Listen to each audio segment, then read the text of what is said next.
Bueno, pues muy buenos días a todos. Bienvenidos a esta jornada presencial ya. Es la primera jornada que hacemos en COE Aragón 100% presencial. Estamos en un intento ya de vuelta a una verdadera normalidad y creo que dentro de las medidas de seguridad es bueno ya que tengamos contacto presencial y ya nos dejemos esta sobrecarga de telereuniones y teleconferencias. Hoy continuamos el ciclo de conferencias enmarcadas dentro del plan de formación relacionado con el diálogo social y negociación colectiva en el marco que COE Aragón estamos desarrollando en colaboración con el INAEM y que pondremos en marcha en los próximos meses. El diálogo social y la negociación colectiva son instrumentos muy potentes que nos ponen en realidad el desarrollo socioeconómico que tenemos en este país. Tanto en el ámbito nacional como en el autonómico y muy especialmente en Aragón se ha demostrado su efectividad, especialmente en el medio plazo. Pero sí que es verdad que la pandemia ha puesto en valor la importancia de los agentes sociales como instrumentos de cooperación entre las empresas y los trabajadores. Fruto de ello han sido un instrumento muy útil para que las empresas pudieran sobrevivir y los trabajadores mantener su puesto de trabajo, como son los ERTEs, que han sido un fruto de la negociación con el Gobierno por parte de los agentes sociales, así como iniciativas que se han puesto en marcha entre los agentes sociales, entre los empresarios y los trabajadores, como es el caso de Aragón en Marcha, que más de 6,5 millones de euros se destinaron para, en la época peor de la pandemia, adquirir equipamiento sanitario para los hospitales y los centros de salud, los médicos y enfermeros y enfermeras que pudieran disponer del equipamiento sanitario necesario que en los meses de marzo y abril del año 2020 no se disponía. Y eso fue fruto de la cooperación de los agentes sociales, así como la estrategia también autonómica para la recuperación que establece las bases pues, para la reactivación económica que estamos incipientemente empezando y esperemos que se prolongue en los próximos meses. Con el diálogo social pasa que casi como con la logística, que dicen los logísticos que la mejor manera de saber si la logística existe es que cuando falla, pues lógicamente se viene abajo, pero cuando funciona no se le echan falta. Es decir, lo importante del diálogo social es que es un instrumento de paz social. Y paz social que es un instrumento muy importante y un argumento de venta de una región. Ayer en esta misma mesa tuvimos a Becton Dickinson, que como sabéis es una empresa que está instalada en Fraga, casi tiene ya 900 empleados, de alto nivel, de alta formación y con puestos de mucha formación. La idea es duplicarla en esta década a una planta. La de Fraga es una fábrica plástica, que es una fábrica de vidrio, pero sería hacer una planta nueva. Uno de los argumentos más importantes que fue la decisión para que Becton Dickinson viniera a implantarse a Aragón, a Zaragoza, fue el tema de la paz social. La falta de conflictividad, luchamos contra otros países, luego se tomó la decisión y un argumento importante que tuvimos era la paz social que tenemos en Aragón, lo cual es fruto también de esa estabilidad que nos genera también una oportunidad muy importante de ser competitivos como región. Y entrando al detalle ya de esta jornada de riesgos emergentes y diálogo social, pues hemos visto muchas actuaciones que son muy importantes pues ya para la salud de los trabajadores y para la propia viabilidad de las empresas, donde hablamos del alza global de las temperaturas, de los fenómenos climáticos extremos, la zoonosis o el caso de la COVID. Con lo cual, hoy la idea es conocer los planteamientos por parte de las empresas, por parte de los responsables del diálogo social. Les agradecemos la presencia de los 4, lógicamente COE estamos en casa, pero tanto de CEPIME como de UGT y de comisiones obreras. Y creemos que la mejor manera pues, es empezar por una institución en Aragón como es referente, como es la MAZ. Con lo cual, la primera intervención, y ya le vamos a dar la palabra, es por parte de MAZ, Marina Casasnovas, que le vamos a dar la palabra para que nos haga una aproximación a los riesgos emergentes. Y por parte ya de COE, pues va a ser Loreto quien va a ser la moderadora y le invitamos a subir. Con que por nuestra parte de COE, muchas gracias por la presencia y bienvenidos a esta jornada que estamos convencidos que va a ser una referencia en el objetivo de esta jornada, hablar de los riesgos emergentes en el año 2021. Muchas gracias.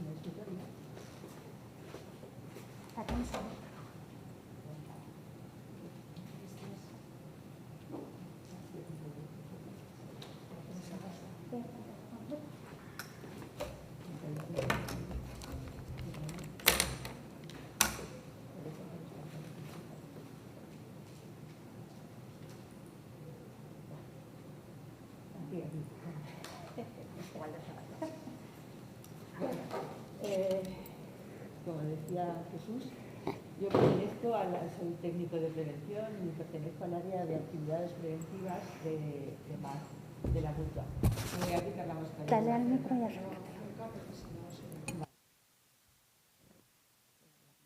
Cómodamente, así se me escucha mejor, espero. Y mi ponencia trata sobre riesgos.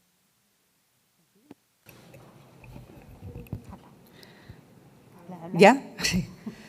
Dificultades técnicas. Bueno, mi ponencia trata sobre riesgos nuevos emergentes, una aproximación. ¿Vale?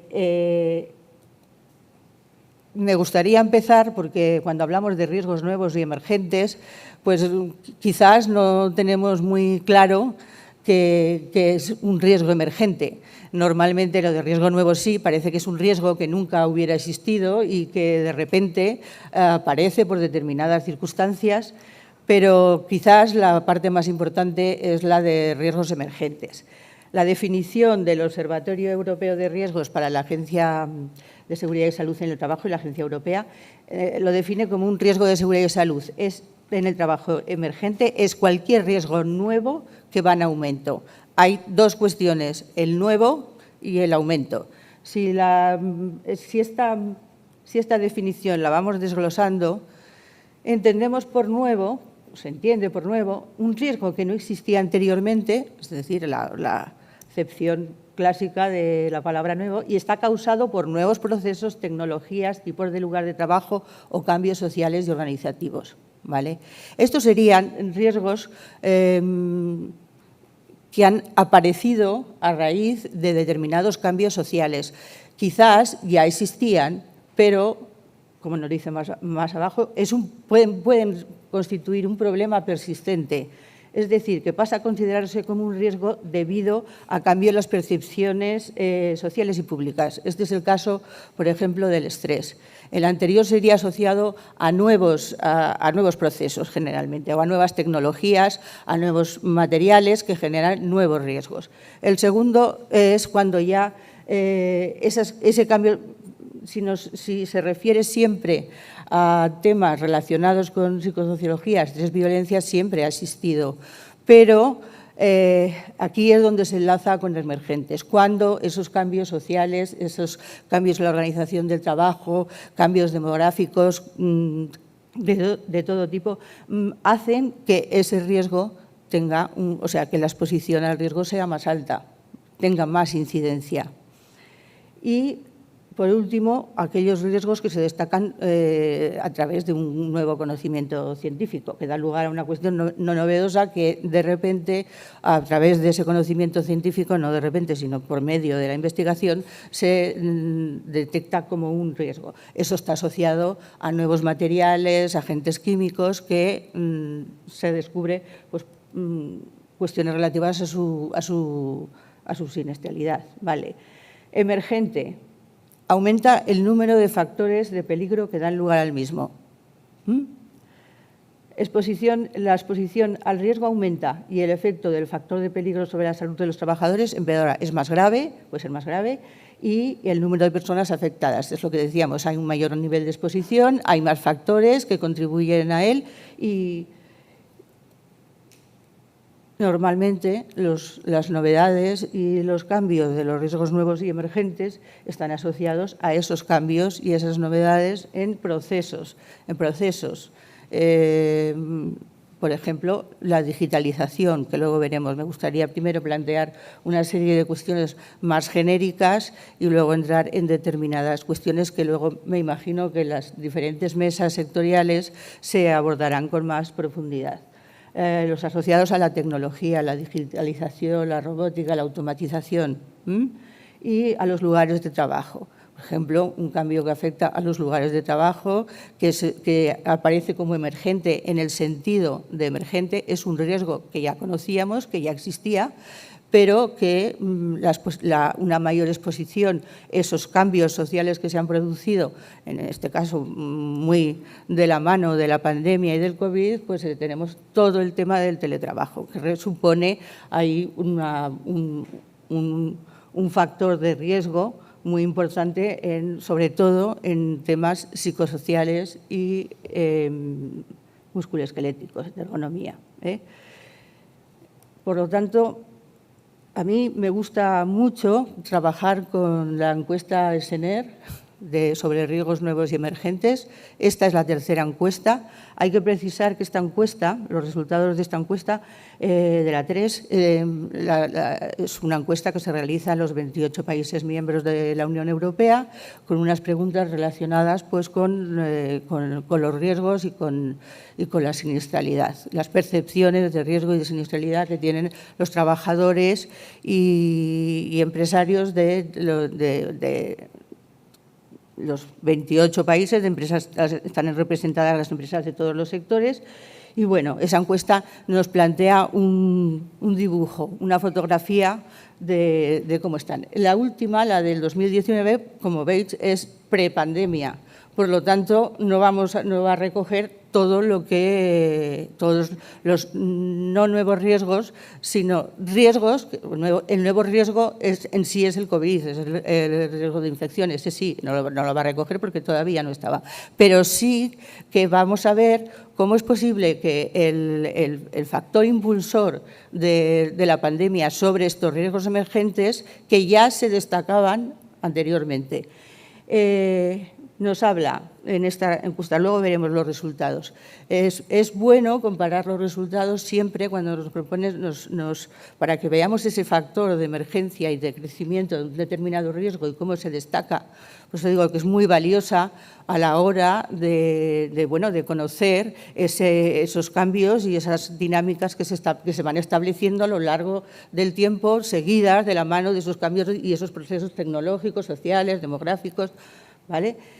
Destaca, esto es un resumen, luego veremos los resultados, el sedentarismo. El sedentarismo aparece por primera vez en 2019. ¿Creéis que el sedentarismo, el efecto de la pandemia, por supuesto, lo habrá disparado?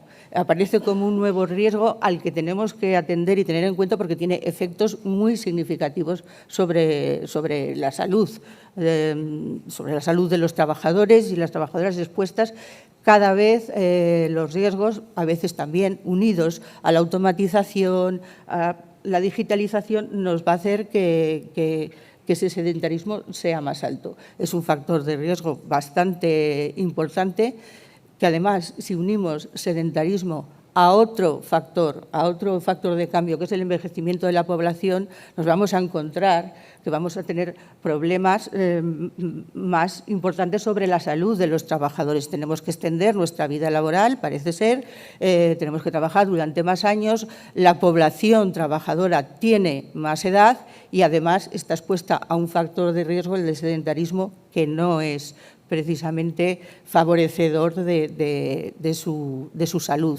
Por lo tanto, habría que, nos da la pista ya de que las evaluaciones, las investigaciones, en los procedimientos de control de riesgo tenemos que atender este. Este aparece por primera vez en 2019 y este es mucho más evidente después de la pandemia. La pandemia ha intensificado todos los problemas que ya y todos los riesgos emergentes que ya venían de antes. ¿Por qué? Porque la pandemia a nivel laboral ha generado un gran impulso de la digitalización. Y la digitalización y la automatización tienen muy buenos beneficios sobre determinadas tareas, ¿vale? Pero a la vez también conllevan en sí mismo unos riesgos que tenemos que tener en cuenta y que tenemos que incorporar en nuestras evaluaciones y nuestra gestión de la seguridad y salud. Otro muy importante, que este sí este es emergente, este es un riesgo que siempre ha existido, el de violencia y conflictos interrelacionales. Sobre todo se dan en el sector servicios sociosanitarios y educación. Servicios sociosanitarios y educación son servicios muy ocupados por mujeres. Las mujeres tienen un peso importante y el tema de violencia y de conflictos tendríamos que analizarlo en función de las dos variables, ¿vale? Otro proceso, otro cambio es el de la mayor incorporación de las mujeres, todos los temas, impulsar todos los temas de igualdad y, por lo tanto, atender violencia. Este riesgo de violencia ya aparecía en la del 2014, en la segunda, ¿vale? Y normalmente en las jornadas que suelo impartir de sensibilización y de gestión de estrés, pues siempre les planteaba los resultados, porque sí que representan una imagen muy acertada de por dónde van las cosas. Y la gente no lo relacionaba. Claro, si les saludes, bueno, ¿en el sector sociosanitario os parece que no ocurre esto? Bueno, sí, ahí sí. Vale, por desgracia, pues no sé, si la pandemia, todas las restricciones que nos ha impuesto, nuestra ya cansancio, falta de tolerancia a la frustración que nos ha generado, hace que lo que vemos en las noticias, en los telediarios, pues que el nivel de violencia haya aumentado. Por lo tanto, los esfuerzos en seguridad y salud tienen que considerar este riesgo porque está siendo muy importante y está pues en el sector sanitario. Todos ya conocemos casos de muertes de doctoras por pacientes, ¿vale? Por pacientes, familiares, y servicios, en servicios las personas que atienden, tanto telefónicamente como presencialmente, se exponen continuamente a conflictos, a demandas extemporáneas de los usuarios de esos servicios y generan una gran conflictividad.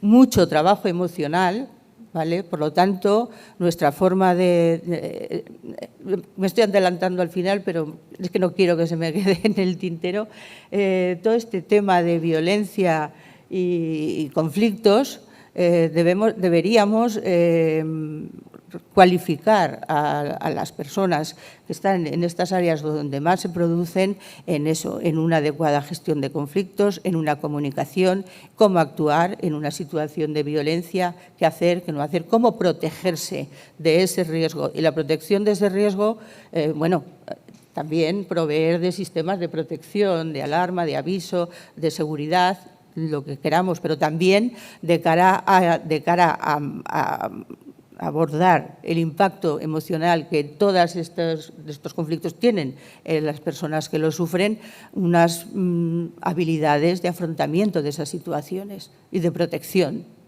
¿vale? Sería creo que la línea de los riesgos emergentes, que son muy de tipo psicosocial, esa emergencia, pues debería ir en la sensibilización en estos riesgos y en la formación o capacitación o cualificación de las personas para afrontar esas situaciones que, como riesgo emergente, van a ser más frecuentes y socialmente también lo identificamos.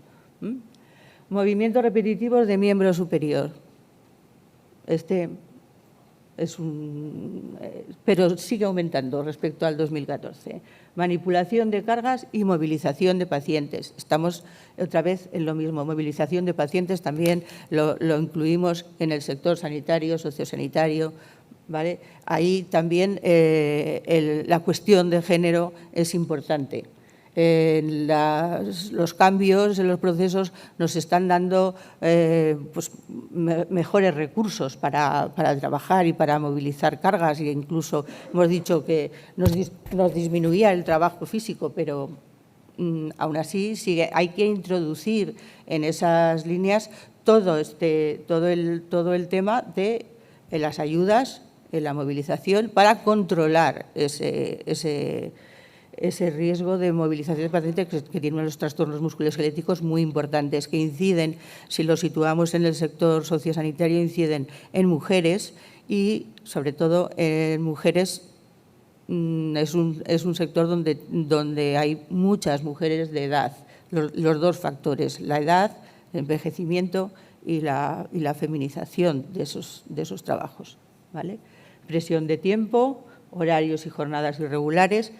Todo esto, como os decía, es previo a la pandemia.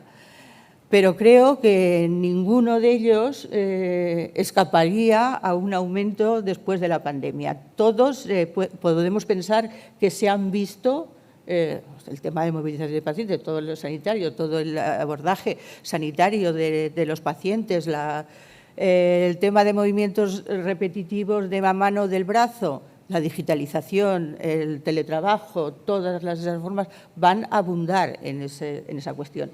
Tener que tratar con clientes difíciles, pacientes, ya lo hemos visto. Esos tres han aumentado. También ha aumentado levantar o mover personas o cargas. Estar sentado por un tiempo prolongado, os decía que es la primera vez que aprisa. En cambio, otros factores que son, digamos, más de seguridad, más clásicos, más habituales, mejor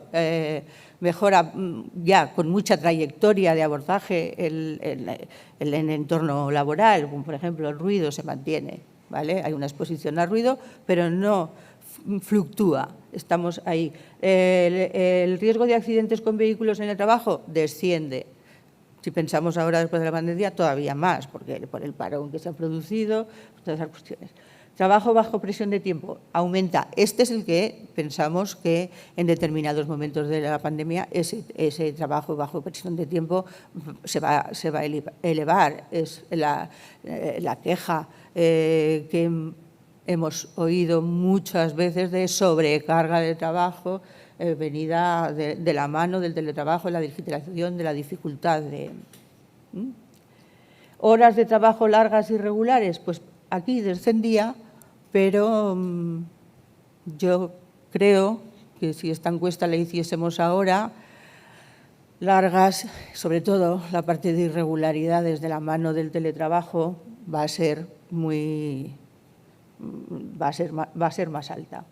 Calor, frío, corrientes de aire se mantiene, pero vamos a hablar más adelante de otro factor de riesgo que creo que también se tratará, en esta casa se ha tratado, se ha hecho investigación sobre el cambio climático, el aumento de las temperaturas. Eso sí, que son esos cambios que han producido no riesgos nuevos, el riesgo de la exposición a altas temperaturas no es nuevo, pero sí que afecta a más sectores y a más trabajadores. Por lo tanto, sí que lo podemos considerar un riesgo emergente que es necesario abordar en las evaluaciones, tener en cuenta las evaluaciones y en los planes de seguridad y salud de todas las empresas.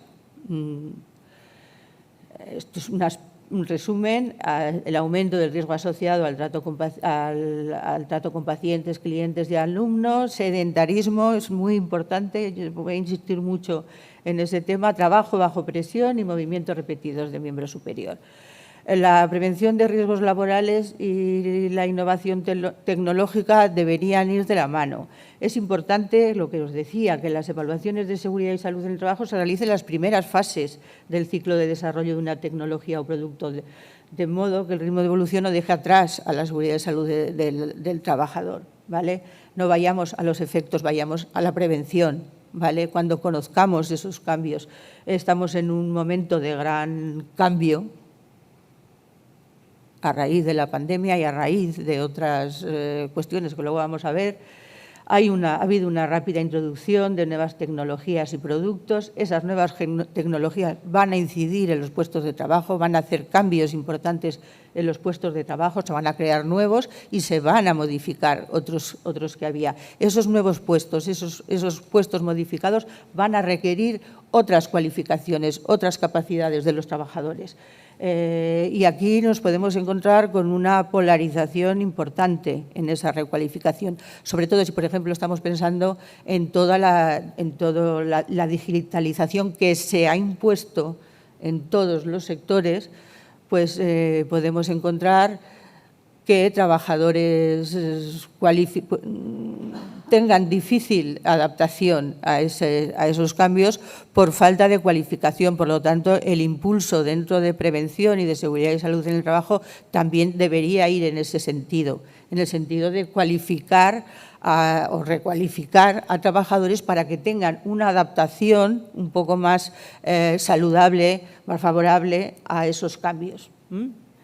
Y esos nuevos puestos, esas nuevas tecnologías también van a generar nuevos riesgos, ¿vale? ¿Cuáles son ese ambiente de cambio? ¿Cuáles son esos grandes factores, áreas? Bien, pues en el Observatorio de Riesgos emergentes, pues también nos los asocian a diferentes áreas donde vamos a encontrar esos cambios. Esos cambios son los que están produciendo ese devenir de las cuestiones, esos nuevos riesgos, esos riesgos más emergentes. Lo primero, los relacionados con las nuevas tecnologías. Las nuevas tecnologías son una realidad ya.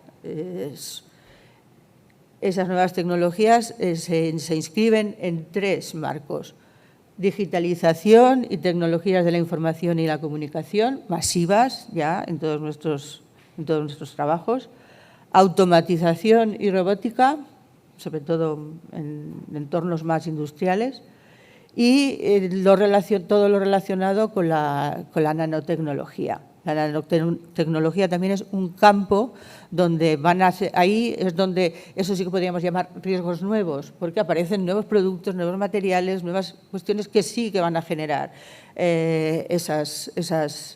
la automatización y la robótica también generan nuevos riesgos. Son muy adecuadas, muy importantes de cara a determinados factores, incluso a controlar riesgos tradicionales. De riesgos tradicionales me refiero, riesgos ya va a disminuir la fuerza física, va a ayudar a los trabajadores en las tareas repetitivas y rutinarias que pueden ser más lesivas en determinados momentos, pero conllevan también porque requieren una gran adaptación del trabajador a esa automatización y robotización.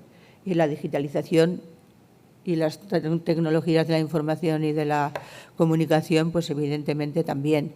La digitalización, como veremos luego, ha sido uno de los grandes bloques que ha movido la pandemia y no siempre hemos podido tener una adaptación suficiente. Por adaptación, quiere decir, debe ser progresiva. Todas aquellas cuestiones que son susceptibles de generarnos estrés, veremos la digitalización y las tecnologías tienen un componente estresógeno importante dentro de riesgos psicosociales, ¿vale? Por sus características, sobre todo por el cambio en nuestras condiciones de trabajo que puede generar. En este caso, de la mano de la digitalización y los TIC, ha venido el teletrabajo, ha facilitado que se pudieran, pero los primeros momentos, cuando hay grandes cambios de ese tipo, lo importante en los cambios es que pudieran ser progresivos, y nos hemos enfrentado, de mano de la pandemia, a un cambio en ese sentido muy abrupto, muy brusco, ¿vale? No siempre teníamos los recursos y los equipamientos, las redes disponibles y bien, nos ha faltado un aclimatamiento a esas nuevas formas de trabajo. Ha sido, claro, en este caso ha sido por efecto de la pandemia. Bien, eso lo hemos pasado, eso es lo que ha supuesto esa sobrecarga que hemos tenido al principio, con muchas incidencias, pero si estos cambios y todas las cuestiones relacionadas con esa variabilidad y esa adaptación no se tienen en cuenta, para los cambios lo fundamental por parte de las organizaciones y por parte de la prevención de los riesgos que pueden tener es esa adaptación. Esa adaptación conlleva lo mismo: cualificación, dotación de equipos, comunicación, anticipación.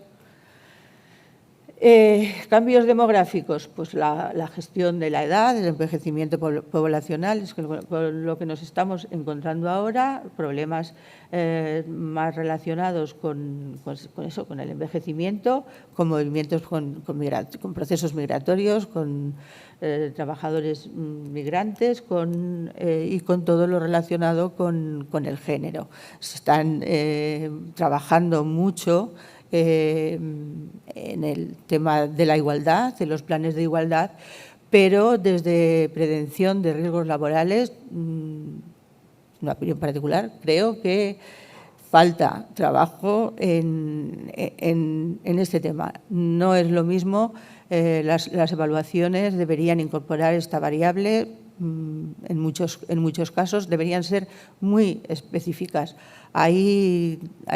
No todos los riesgos, no todos los factores afectan exactamente igual a hombres y mujeres. El primer acercamiento que hubo fue el de manejo de cargas, que sí que se sacó una diferenciación de lo que se consideraba movilización de cargas para hombres y para mujeres, pero esa distinción, esa adaptación a las diferencias de género falta en muchos sectores. Y que en muchos sectores y en muchos factores de riesgo, no en muchos sectores, muchos factores de riesgo. Algunos porque esos sectores están feminizados, es lo que siempre hemos dicho, y otras en los que las mujeres se están incorporando a sectores que no son tradicionalmente feminizados, pero entonces se encuentran que las evaluaciones, las protecciones, todo eso no tienen en cuenta esa variable. Y eso es un hecho que deberíamos seguir pidiendo que tengan en cuenta esa diferenciación y diferentes niveles de exposición, diferentes tipos de protecciones y a lo largo de la diferentes incidencias. Puede haber cosas o agentes químicos que no presenten un riesgo para un hombre, pero para una mujer sí, en determinados momentos de su vida, por la interferencia, con otras cuestiones fisiológicas de la mujer, ¿vale?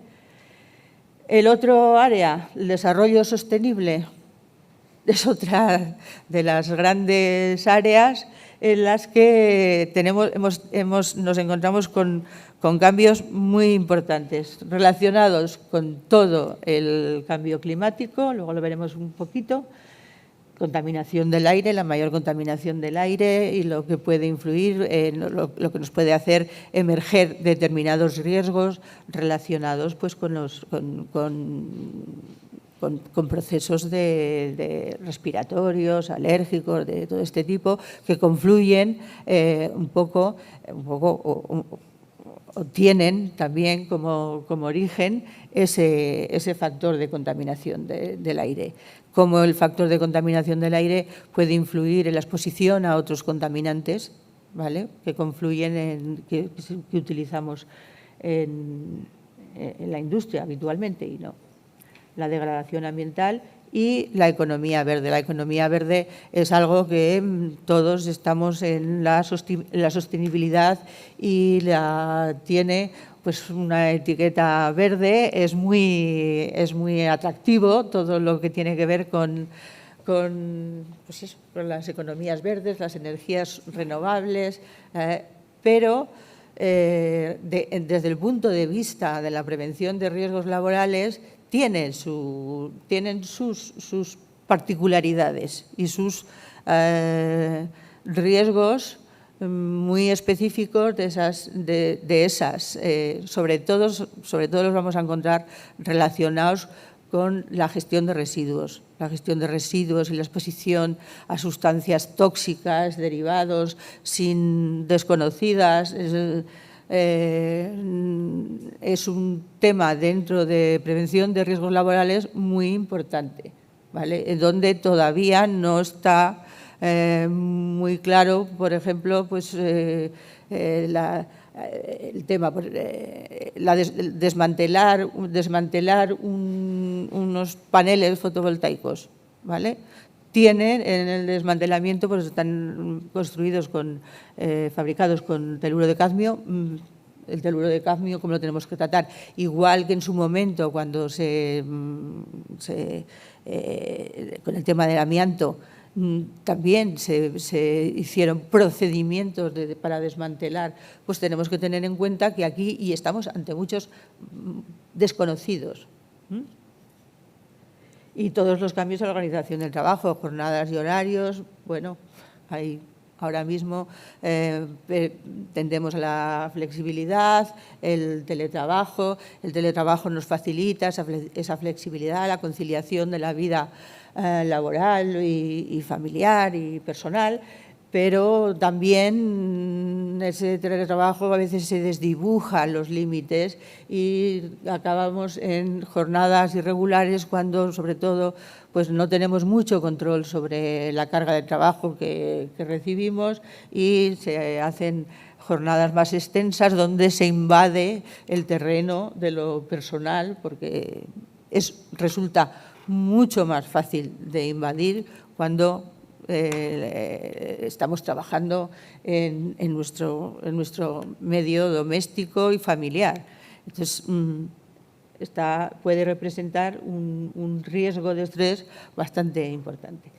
Y la ordenación del tiempo de trabajo, todo lo que tiene que ver con eso.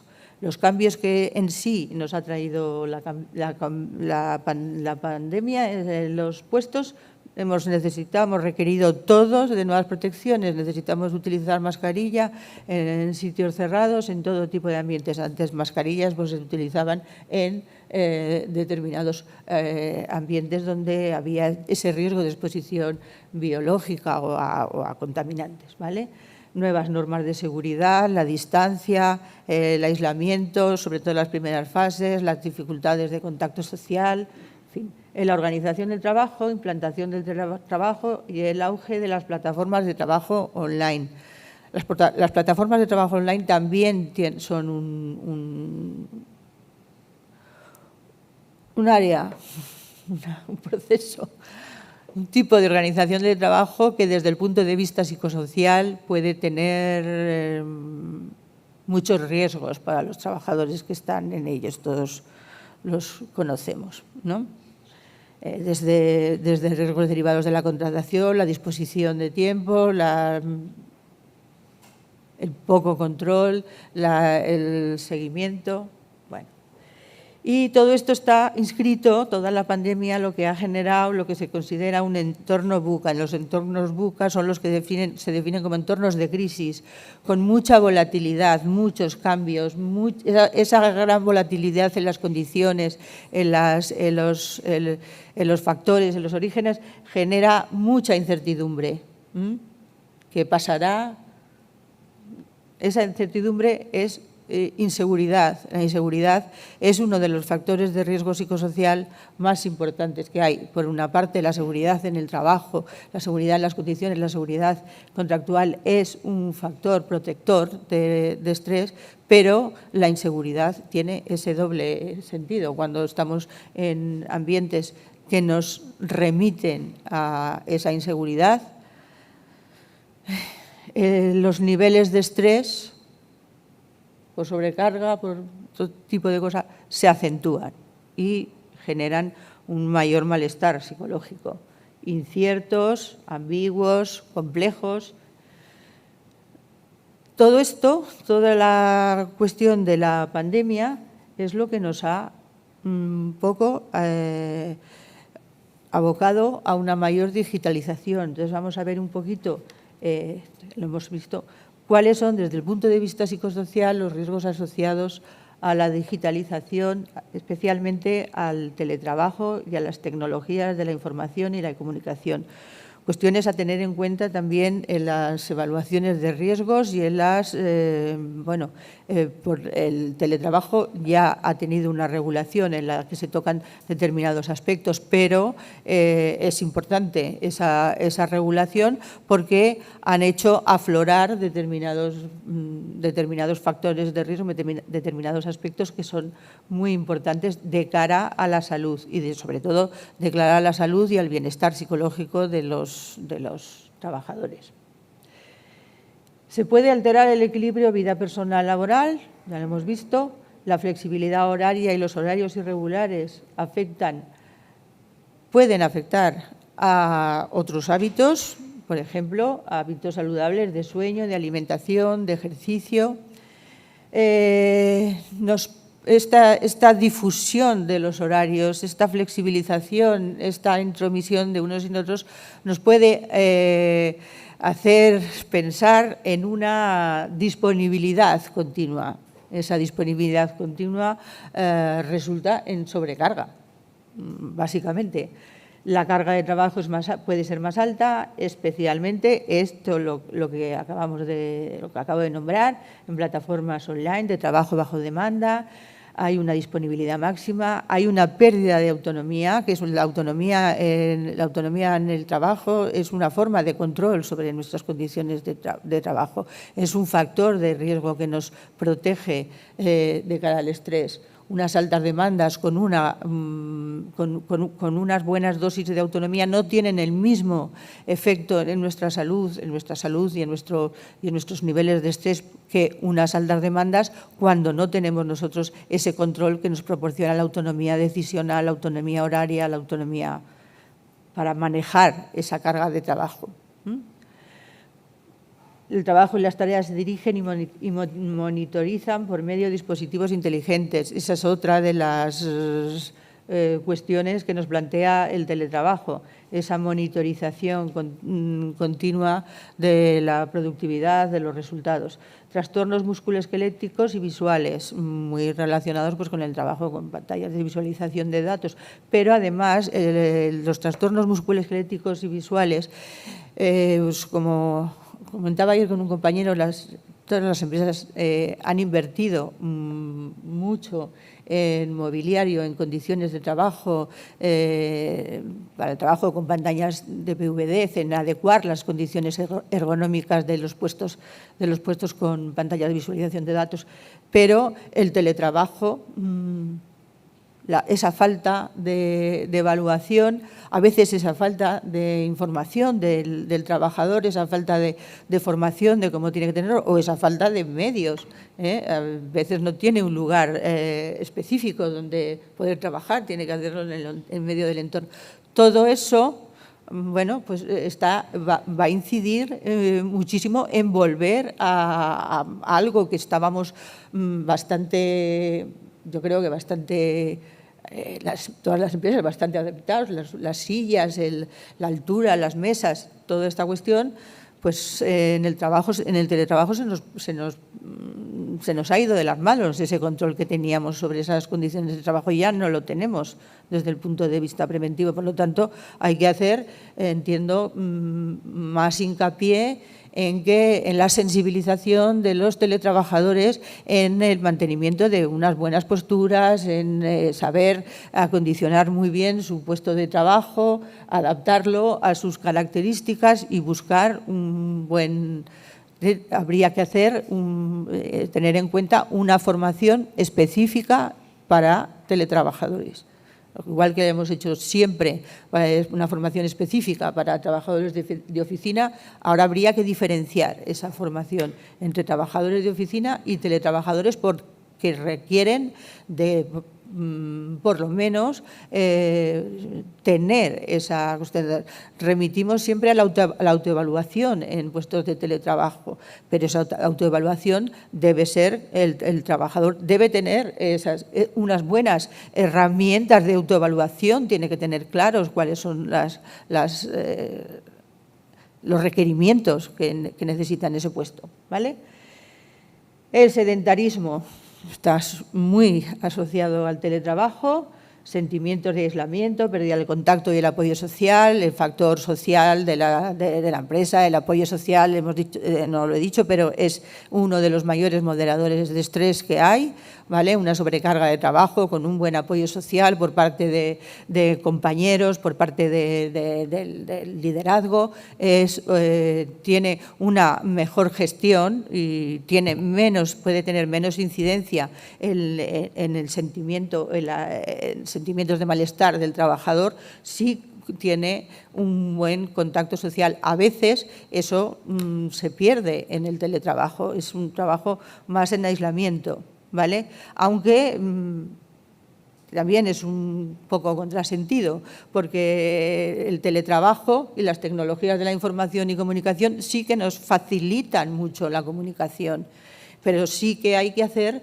un cambio y una adaptación en ese tipo, en esa nueva comunicación, para que se pueda favorecer ese contacto social. Hay que facilitarlo, hay que facilitar esas herramientas para que no lo podamos perder. Puede haber una mayor exposición a ciberacoso y puede resultar en tecnoestrés. Tecnoestrés, hay como tres formas de tecnoestrés. Tecnofobia es cuando el tecnoestrés en general es una enfermedad, un malestar de adaptación causado por la falta de habilidad para tratar con las nuevas tecnologías. Esto sería la tecnofobia. Tecnofobia nos dice no tengo recursos suficientes para hacer frente a todos estos cambios tecnológicos, a toda esta tecnología, y por lo tanto mi capacidad de demandas y recursos, la balanza se desnivela y es lo que me va a producir esa percepción de estrés. En cambio, la tecnoadicción es lo contrario, ¿vale? Igual que en la tecnofobia se produce un rechazo a las nuevas tecnologías, al uso de las nuevas tecnologías, la tecnoadicción es lo contrario, es ese miedo a no estar bien informado. Y por último, tecnofatiga. Tecnofatiga es el exceso de información que somos capaces de manejar, de información, de datos y de comunicación a través de las nuevas tecnologías. No hay filtro. O sea, nos entra todo, nos entran llamadas, nos entran WhatsApp, nos entran mails, nos entran búsquedas en Internet con un montón de información. A veces esa información es una de las cuestiones más relevantes en la pandemia. La información relacionada con el COVID, pues no sabemos hasta qué punto es la idónea, es correcta o no lo es. Por lo tanto,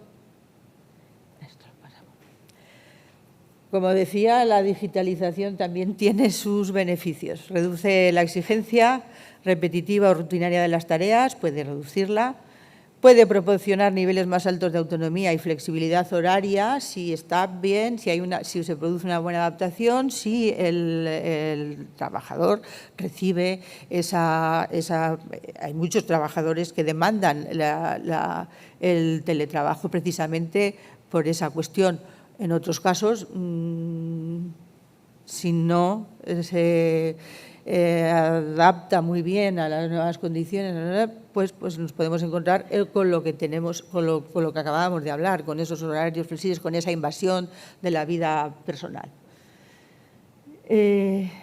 Nos da más niveles más altos de autonomía, flexibilidad horaria, reduce los tiempos y el estrés relacionado con los desplazamientos y la accidentalidad en esos desplazamientos gracias al teletrabajo y la interconexión. No es necesario tantos viajes, no podemos trabajar desde casa y relacionarnos y tener esas reuniones, esas jornadas online, cualquier comunicación con los demás sin necesidad de desplazamientos. Los desplazamientos siempre son, por un lado, pueden ser generadores de estrés porque a veces no son fáciles o son muy largos o hay mucha distancia entre el trabajo y nuestro propio domicilio, y también son fuente de accidentes, de muchos accidentes con vehículos de tráfico o accidentes.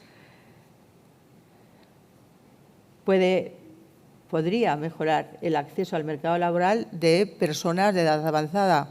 Las personas, ahora que estamos hablando del envejecimiento de la población y del retraso en la edad de jubilación, sería muy importante que en ese envejecimiento de la población, los trabajadores que ya tenemos una edad, tener una más facilidad y más formación y más cualificación en nuevas tecnologías y en el manejo de nuevas tecnologías, porque uno de los, cuando hablamos de envejecimiento de la población laboral, las grandes déficits van a estar sobre todo relacionadas con la fuerza física que podemos ir perdiendo con la capacidad de...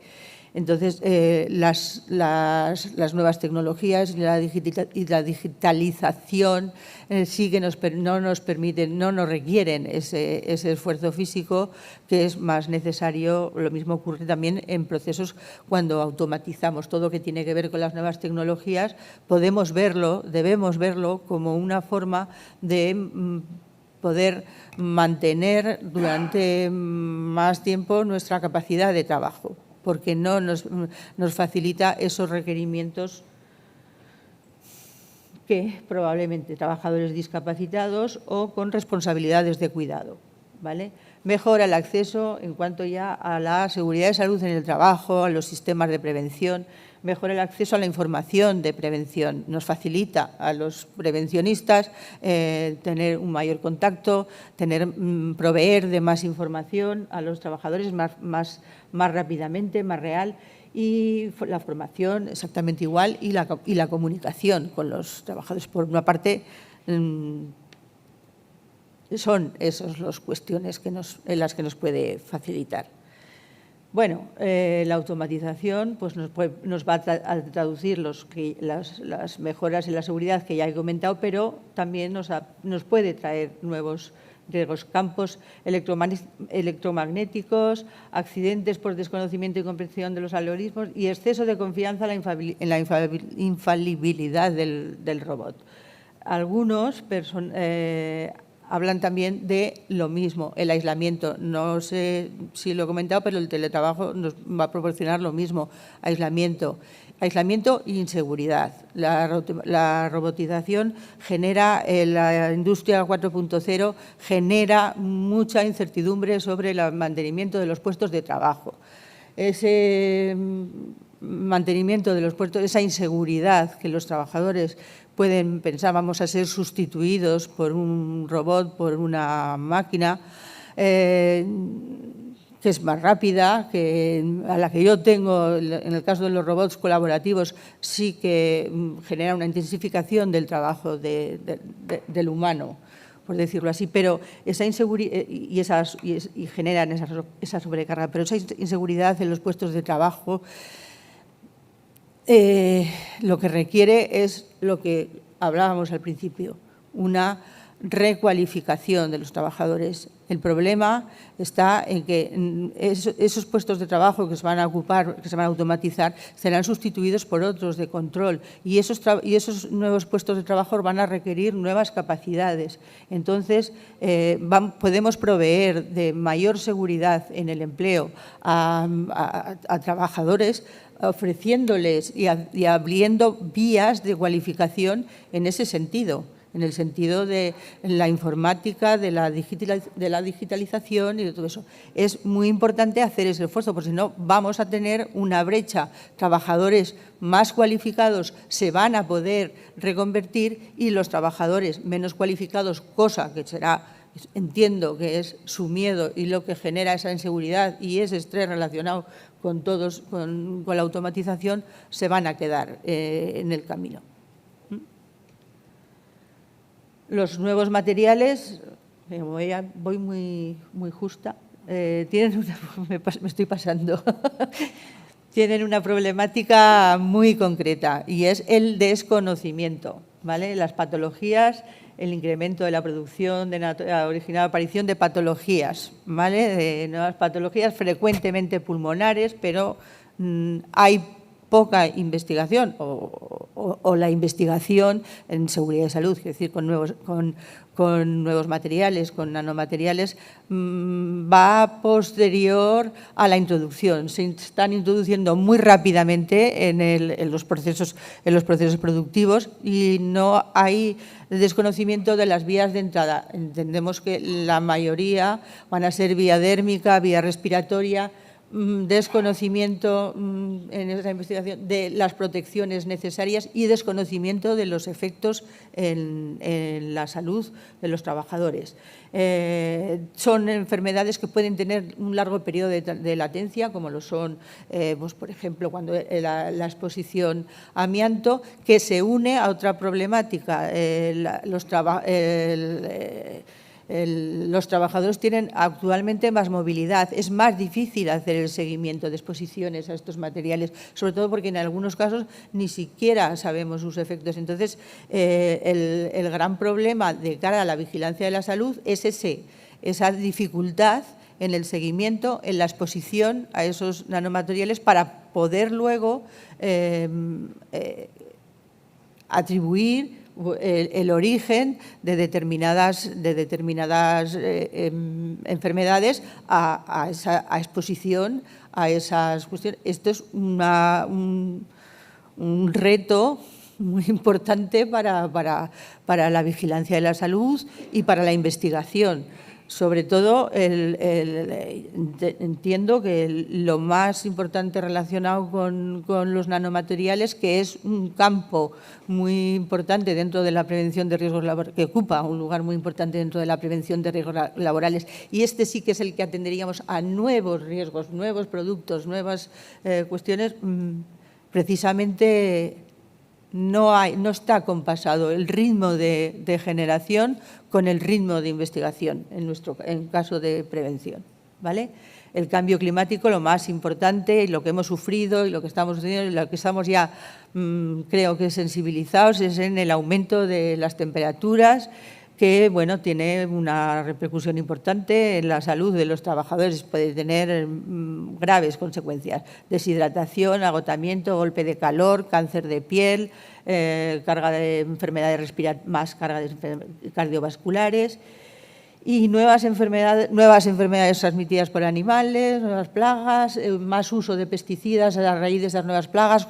Esos pesticidas van a generar también una exposición a otros factores a productos de riesgo que van a incidir sobre todo en el campo de la agricultura, ¿vale? Y en trabajos en el exterior. Entonces, el factor temperatura, calor, ya no vamos a verlo solo como un factor de confort, ¿vale? Ahora hay que ver el factor calor y temperatura como un factor de riesgo y debe estar incorporado en las evaluaciones de seguridad y salud, sobre todo en trabajos de exposición en el exterior o que se realicen en procesos que ya de por sí generan calor.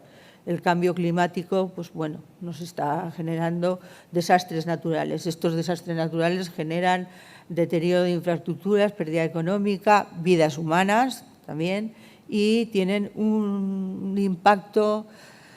Nos impactan en situaciones traumáticas, sobre todo a personal sanitario de emergencias y a personas que están enfrentadas en ese. Tienen un impacto pueden generar trastornos de estrés postraumático y son lo que se consideran estresores universales. Es decir, un estresor universal no depende de mi percepción de la situación, sino que todos, si estamos en esa situación, vamos a tener ese estrés y ese estrés nos puede acarrear. Los empleos verdes, pues como ya os decía al principio, no me voy a extender, exposición a contaminantes y productos tóxicos, sobre todo aquí tenemos que atender, aparte en la construcción, el transporte, la instalación, el desmantelamiento, nos vamos a encontrar los riesgos habituales. Caídas en altura no son nuevos riesgos, son riesgos que ya están contemplados, pero donde nos podemos encontrar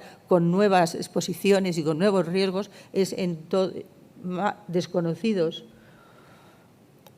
o más emergentes, es decir, más habituales, es en toda la cuestión de la gestión de residuos, que cada vez está teniendo más importancia, como no puede ser de otra manera, de cara a nuestra sostenibilidad, pero ahí es donde debemos tener un impulso de la prevención de riesgos laborales más importante en las protecciones, en los productos que se generan o subproductos. Retos que nos plantean todos estos riesgos emergentes desde el punto de vista de la psicosociología: la inseguridad en las nuevas formas de contratación laboral derivadas de la digitalización, conlleva nuevas formas de contrato, envejecimiento de la población, esto sigue, intensificación del trabajo de la mano de la digitalización y de las tecnologías de la información y la comunicación, aumento o subcarga cognitiva, esto es otra de las cuestiones, y si el trabajo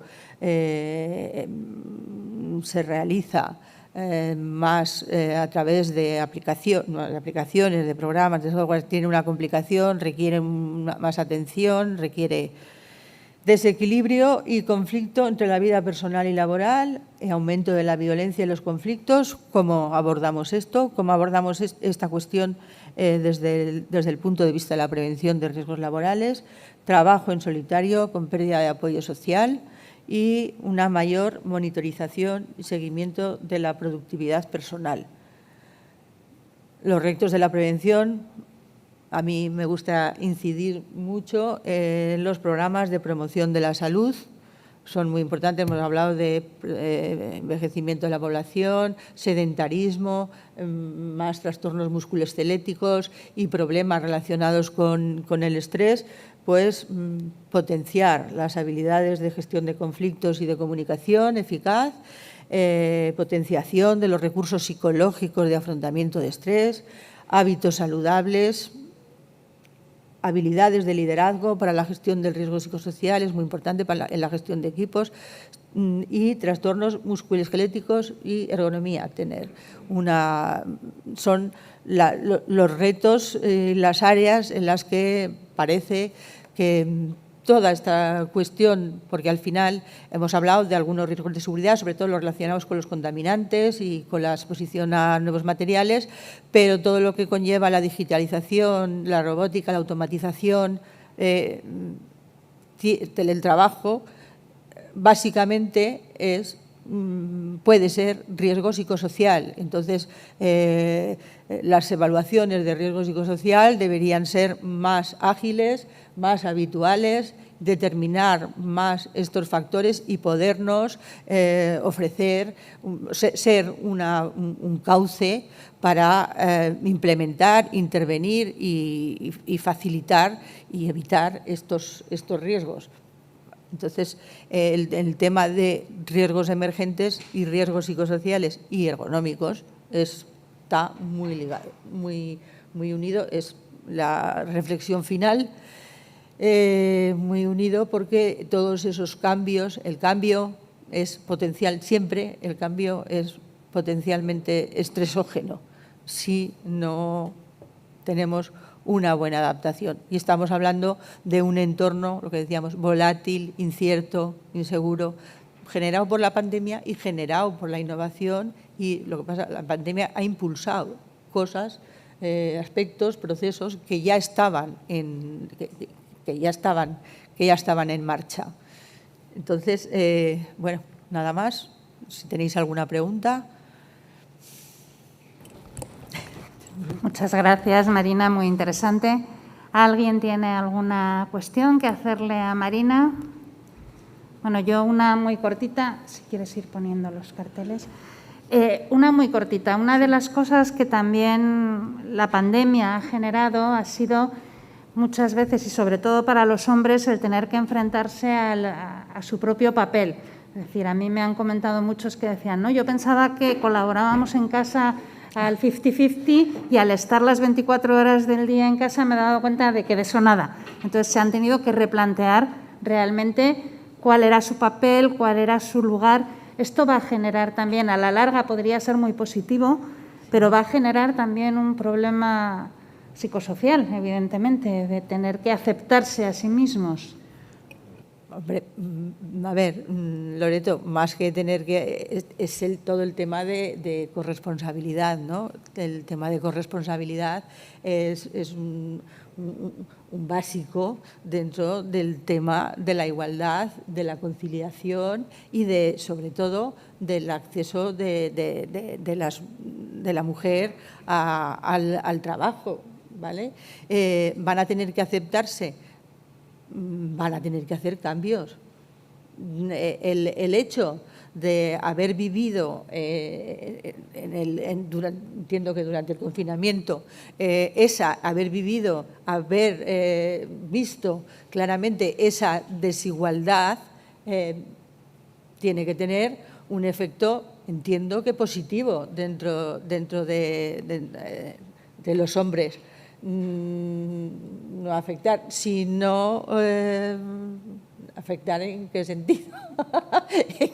¿En qué sentido? En que van a tener bueno, entiendo que ahí es donde se ha visibilizado esa desigualdad y esa diferencia y ya se ha visto.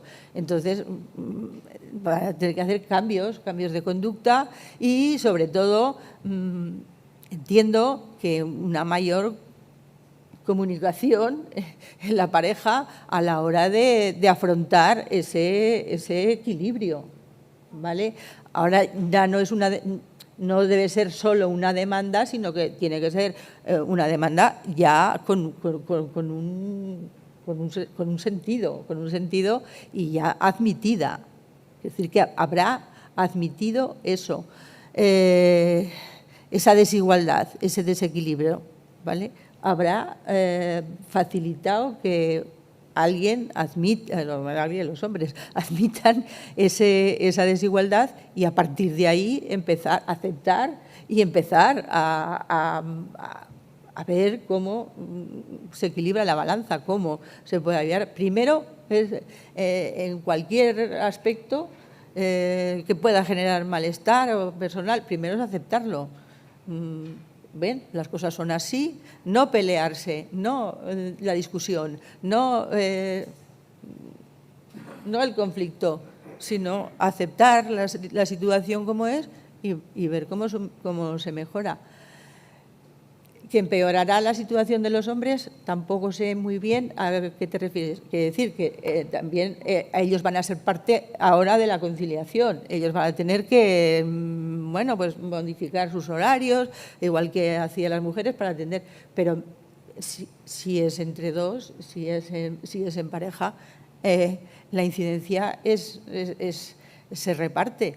Por supuesto que hay que equilibrar la vida familiar y personal, pero eso siempre que tenemos las dos, o sea, no tenemos solo vida laboral o solo vida personal, tenemos las dos y necesitamos de las dos para nuestra completud, ¿no? Entonces, entiendo que desde la aceptación de esa desigualdad y de esa situación, trabajar en el equilibrio de manera que no uno renuncie a todo y el otro, sino que, ¿no? Es un poco también parecido lo que pasó con las bajas con las bajas maternales. Yo creo que ahora se ha aceptado, tampoco tiene esa incidencia tan importante en la vida laboral de los hombres. Eso sí la tiene, pues bueno, es compartir ese equilibrio está ahí, está por resolver y ha sido una forma. Lo que dices, haberlo vivido en propias carnes, esa desigualdad. Muchas gracias. Pues ahora, si no tenéis ninguna pregunta, vamos a analizar desde los diferentes sectores todos estos riesgos que nos ha estado comentando Marina, cómo ha afectado, porque evidentemente hay sectores a los que les afecta de una manera más importante que a otros, y ver un poco pues, cómo ha afectado a cada sector, cuál ha sido el factor más relevante y comentarlo entre todos nosotros. De manera que invito a subir a la mesa a Fernando Moreno, que representa el sector químico, Inmaculada Cugat, que representa el sector construcción, y a Gerardo Torralba, del sector agroalimentario.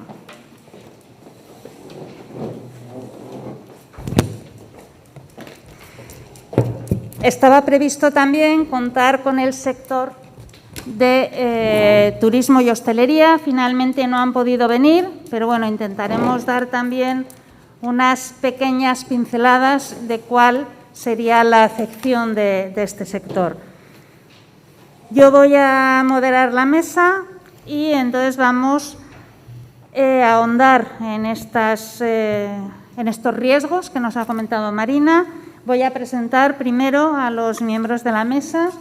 Ya os he comentado, Inmaculada Cugat es licenciada en Derecho, secretaria general de la Confederación de Empresarios de la Construcción de Aragón desde 2017, con más de 30 años en el sector, y es presidente también del Organismo Paritario para la Prevención en Construcción en Aragón. Fernando Moreno, a mi izquierda, es doctor ingeniero agrónomo, presidente de la Federación de Industrias Químicas y Plásticas de Aragón y presidente de Solutex y de Bisman. Y Gerardo Torralba, ingeniero agrónomo, lleva desde 2007 vinculado a Saja en Aragón, tiene también una explotación agraria y participa en diversos foros como el Consejo de Protección de la Naturaleza de Aragón o la Comisión de Medio Ambiente de Ciudad de Aragón, representando y siendo la voz de este sector en estos foros. La idea es haceros una serie de preguntas que iréis contestando un poco por turnos. No son preguntas cerradas, de manera que si hay algún aspecto en el que queráis ahondar o algún tema que no se nombre en las preguntas y que queráis incluir, estáis invitados a hacerlo. Lo que queremos es que sea una mesa dinámica en la que realmente saquemos aspectos que puedan ser interesantes. Y el primero sería saber cómo afecta todos estos riesgos que hemos hablado y especialmente teniendo en cuenta la situación de la pandemia, cómo pueden afectar a la economía de los sectores estos riesgos y hasta qué medida está evaluado. Por ejemplo, en el sector de hostelería y turismo, evidentemente la economía de este sector se ha visto muy afectada. En algunos casos, como puede ser la hostelería, pues porque se les ha obligado o a cerrar o a restringir horarios o a restringir aforos, y muchos todavía no han podido empezar, y además ha sido un entorno muy cambiante en el que era muy difícil saber en qué momento podías y no podías estar. Pero no solo les ha afectado de esta manera económicamente, sino que están muy ligados al sector turismo y al desplazamiento, con lo cual los confinamientos también han generado una situación económica muy complicada para este sector. Esto ha sido durante la pandemia, pero dentro de los riesgos emergentes que hay, el hecho de que se instaure más teletrabajo, por ejemplo, puede afectar a muchos de los que están bares, restaurantes situados en polígonos industriales, puesto que van a ver reducida su clientela, por decirlo de alguna manera. Se tiende a reducir los viajes también por la digitalización y, por lo tanto, tanto sector turismo como sector de hostelería van a verse afectados. Entonces, son una serie de factores que, si bien mejoran en muchos aspectos la seguridad y salud de los trabajadores y nuestra calidad de vida, para algunos sectores pueden ser importantes y tienen que tener la necesidad de reinventarse en este sentido. Entonces, dentro de ese concepto, Inmaculada, el sector construcción, ¿cómo lo veis vosotros? Bueno, a nosotros… Dale al micro, enciéndelo. Sí, ¿se me oye? Sí. Bueno, a nosotros la pandemia, la verdad es que a todos los sectores, lógicamente, económicamente, nos ha afectado. Lo que ocurre que no nos ha tratado tan mal porque realmente estuvimos muy poquito tiempo, unos 15 días en los que no se nos permitió trabajar, pero bueno, el desconcierto que hubo, que un día sí, otro día no, pero lo que más nos ha afectado, que es que se han producido retrasos importantes en las obras, porque hay que tener en cuenta que al final todos los sectores están vinculados, todo el mundo está relacionado, ¿no? Entonces, hemos tenido desabastecimiento de materias primas. En estos momentos no hay stocks de materias, con lo cual hay obras en las que se tienen que parar porque no tienen materia para trabajar. Entonces, ese problema que se produjo en ese momento es que todavía continúa y se está agravando, y además esperamos que a medio plazo tampoco se resuelva. Porque como ha sido un problema mundial, ahora de repente todo el mundo está pidiendo determinados productos muy básicos como acero, como cobre, como cualquier material. Y aparte de que se ha producido un retraso y un desabastecimiento, tenemos que nos están llegando muchas obras en las que se supone que ahora con los fondos hay que empezar a trabajar, a hacer proyectos, y el problema que tenemos es que no sabemos cómo vamos a dar solución a eso. Entonces, problema que se plantea en la pandemia, que no es tanto de paralización, sino que hubo retraso, pero seguimos trabajando, pero que hoy día, al ponerse todo el mundo a trabajar, pero todo el mundo es a nivel mundial, no tenemos stock, no tenemos materiales, se retrasan y encima no sabemos cómo poder afrontar las expectativas de futuro que podrían ser buenas, muy buenas, sobre todo con temas de rehabilitación, de economía sostenible, pero nos van a faltar las materias primas y nos van a faltar además los trabajadores, con lo cual pues podrá venir mucho dinero de Europa, pero no sabemos cómo vamos a poder afrontar esos proyectos.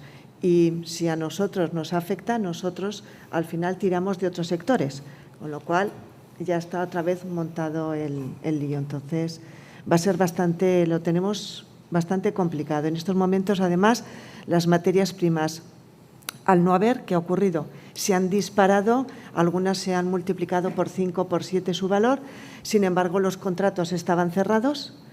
Y ya no te digo con la Administración, que no se contempla revisión de precios, y con particulares que ya lo tenías y con unos plazos y con unos precios, con lo cual hay empresas que no lo pasaron mal en la pandemia y lo van a pasar pospandemia. Muchas gracias. Fernando, desde el sector químico, ¿cómo lo veis? Pues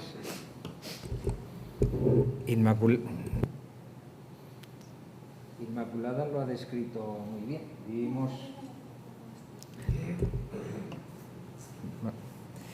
Vivimos en un entorno VUCA, que ha definido Marina Casasnovas. Es un entorno de volatilidad, incertidumbre, complejidad total, y que afecta totalmente a nuestras empresas, pero también en general a la sociedad. O sea, yo definiría entorno VUCA el entorno social en el que vivimos, del que no parece que nos vamos a librar fácilmente. O sea, esa satisfacción y el control de las cosas parece que no es el camino, que el entorno es a complicarse más. Permítame hablar de la química en concreto. Como empresa esencial, pues no ha tenido que parar. La gran mayoría de las compañías no han parado y han desarrollado su actividad, no sin los problemas inherentes a todo lo que acabamos de comentar. La industria química en Aragón representa entre el 9 y el 10% del PIB regional.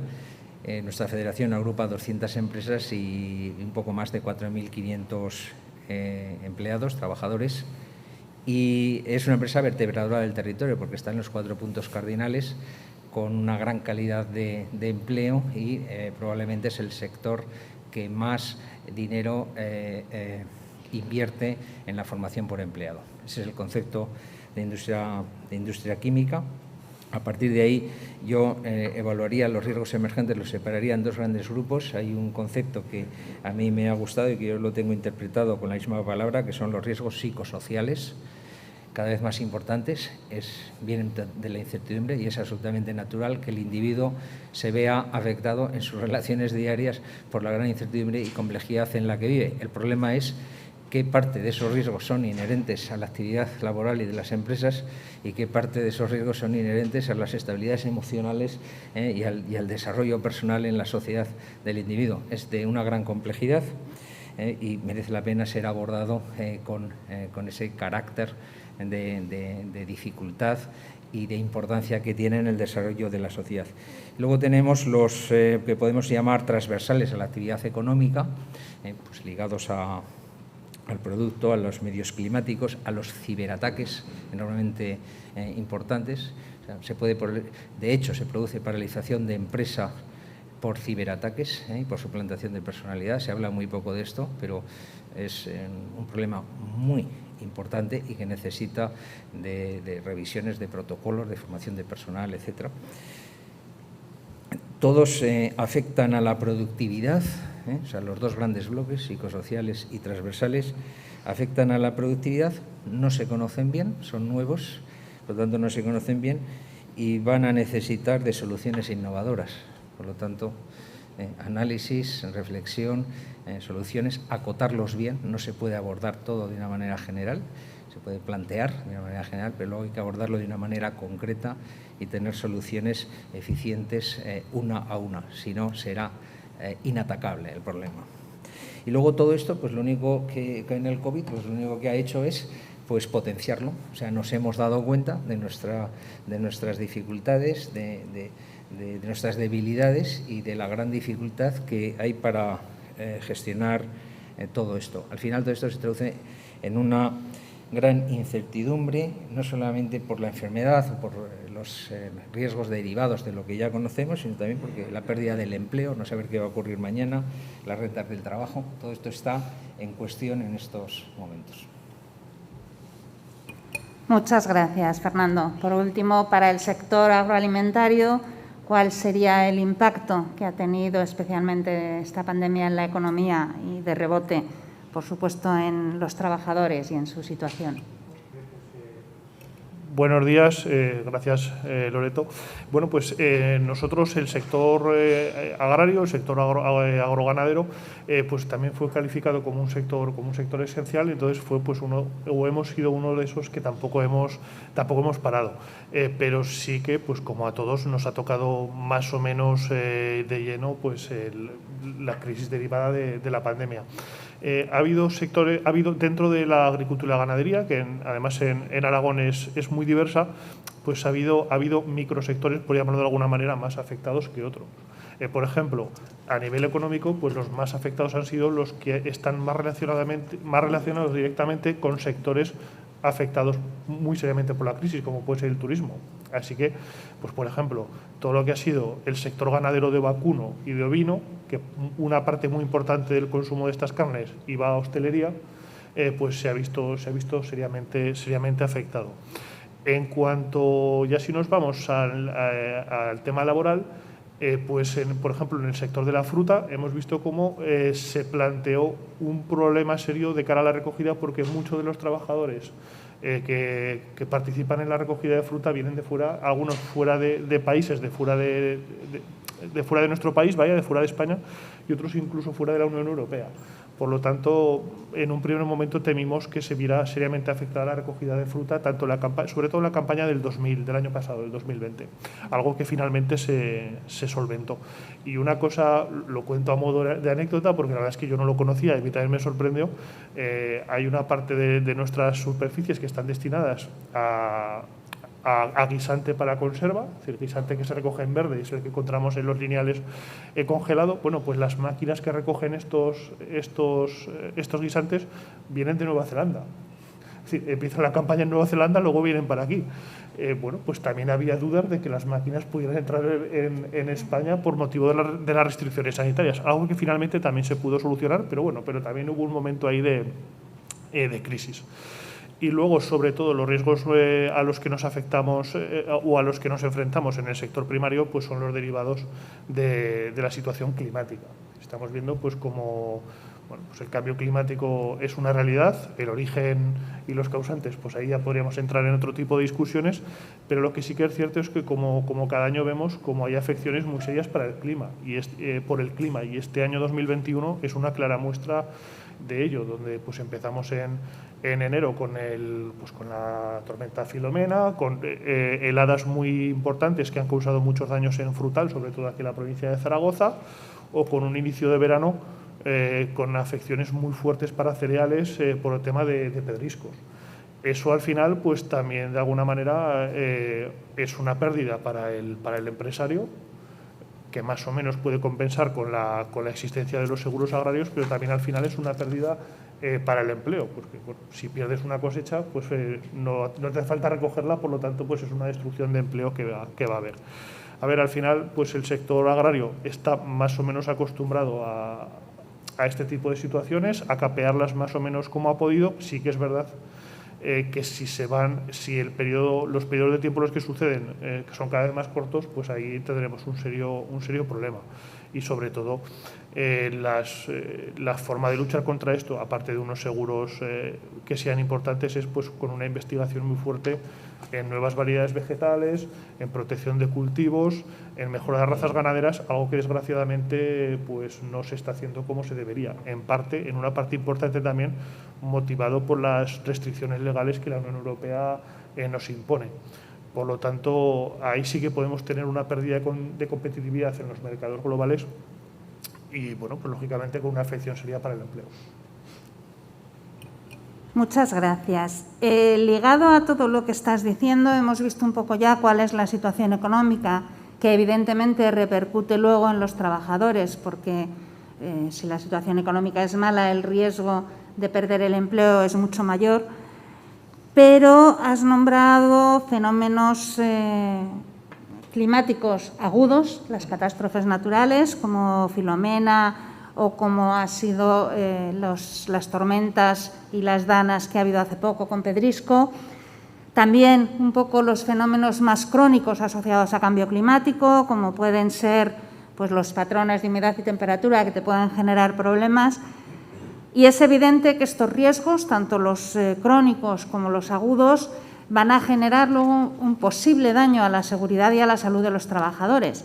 En el caso de los agudos y las catástrofes es algo evidente, no solo a todos los trabajadores, sino a toda la población en general.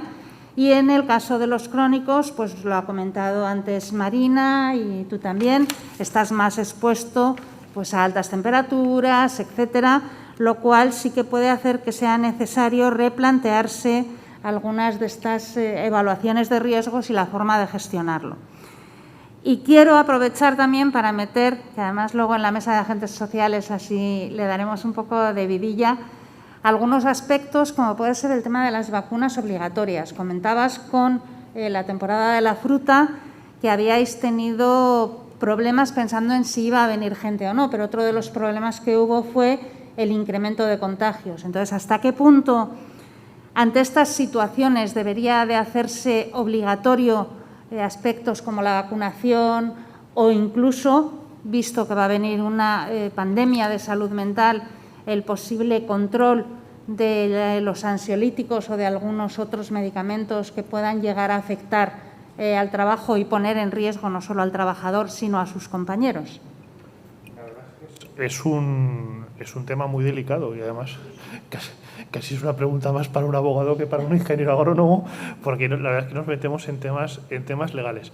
Yo voy a procurar ser suave diciendo esto y sin ningún esbozo de racismo ni nada, pero hay que tener en cuenta pues, que la recogida de fruta se hace normalmente con trabajadores inmigrantes, muchas veces pues, en unas condiciones de convivencia pues, que no son las mismas que las que tenemos los residentes en nuestro país. Es decir, una parte del miedo de los empresarios de la fruta era, vale, pues yo puedo darle las medidas de seguridad a mi trabajador para que en el puesto de trabajo pues, tenga poco riesgo el nulo riesgo no existe, pero para que tenga un mínimo riesgo de contagio.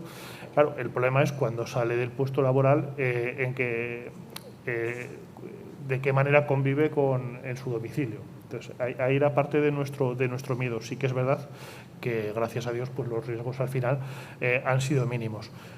¿Vacuna obligatoria o no obligatoria? Pues, ostras, la verdad es que es muy difícil lo que te decía. Yo creo que es una pregunta o la respuesta la tienen que dar gente mucho más sesuda que nosotros. Pero sí que es verdad pues que se podría, la verdad es que sí que se podría generar un problema muy serio en una industria agroalimentaria si hubiera algún contagio masivo. Y la verdad es que ahora, conforme hablo, me está viniendo a la memoria aquí en Aragón, en una central frutícola sí que hubo un problema puntual que la verdad es que no sé cómo al final lo resolvieron. Pero yo siento no poder darte la respuesta si es vacuna obligatoria o no. Es decir, seguramente desde un punto de vista económico, sí. Claro, desde un punto de vista ya constitucional, si queremos llamarlo, pues ahí tendríamos serios problemas para responder a esa pregunta. Muchas gracias. Obviamente estamos hablando aquí, teorizando, no vamos a salir de aquí ni con una decisión y, por lo tanto, es más eso, ¿cuál es vuestro sentir como sector en estos aspectos? Fernando. Pues en la industria química, pues prácticamente toda nuestra industria tiene sus planes de contingencia y control de riesgos y sus comités en los que participa activamente toda la empresa. Funcionan normalmente bien y en el caso del COVID pues han funcionado extraordinariamente bien. Lo que si hay algo que resaltar de estos comités es la puesta en valor de la responsabilidad individual. O sea, hemos visto que el día a día está superado y se asume con total responsabilidad individual, y esa es la clave, por encima de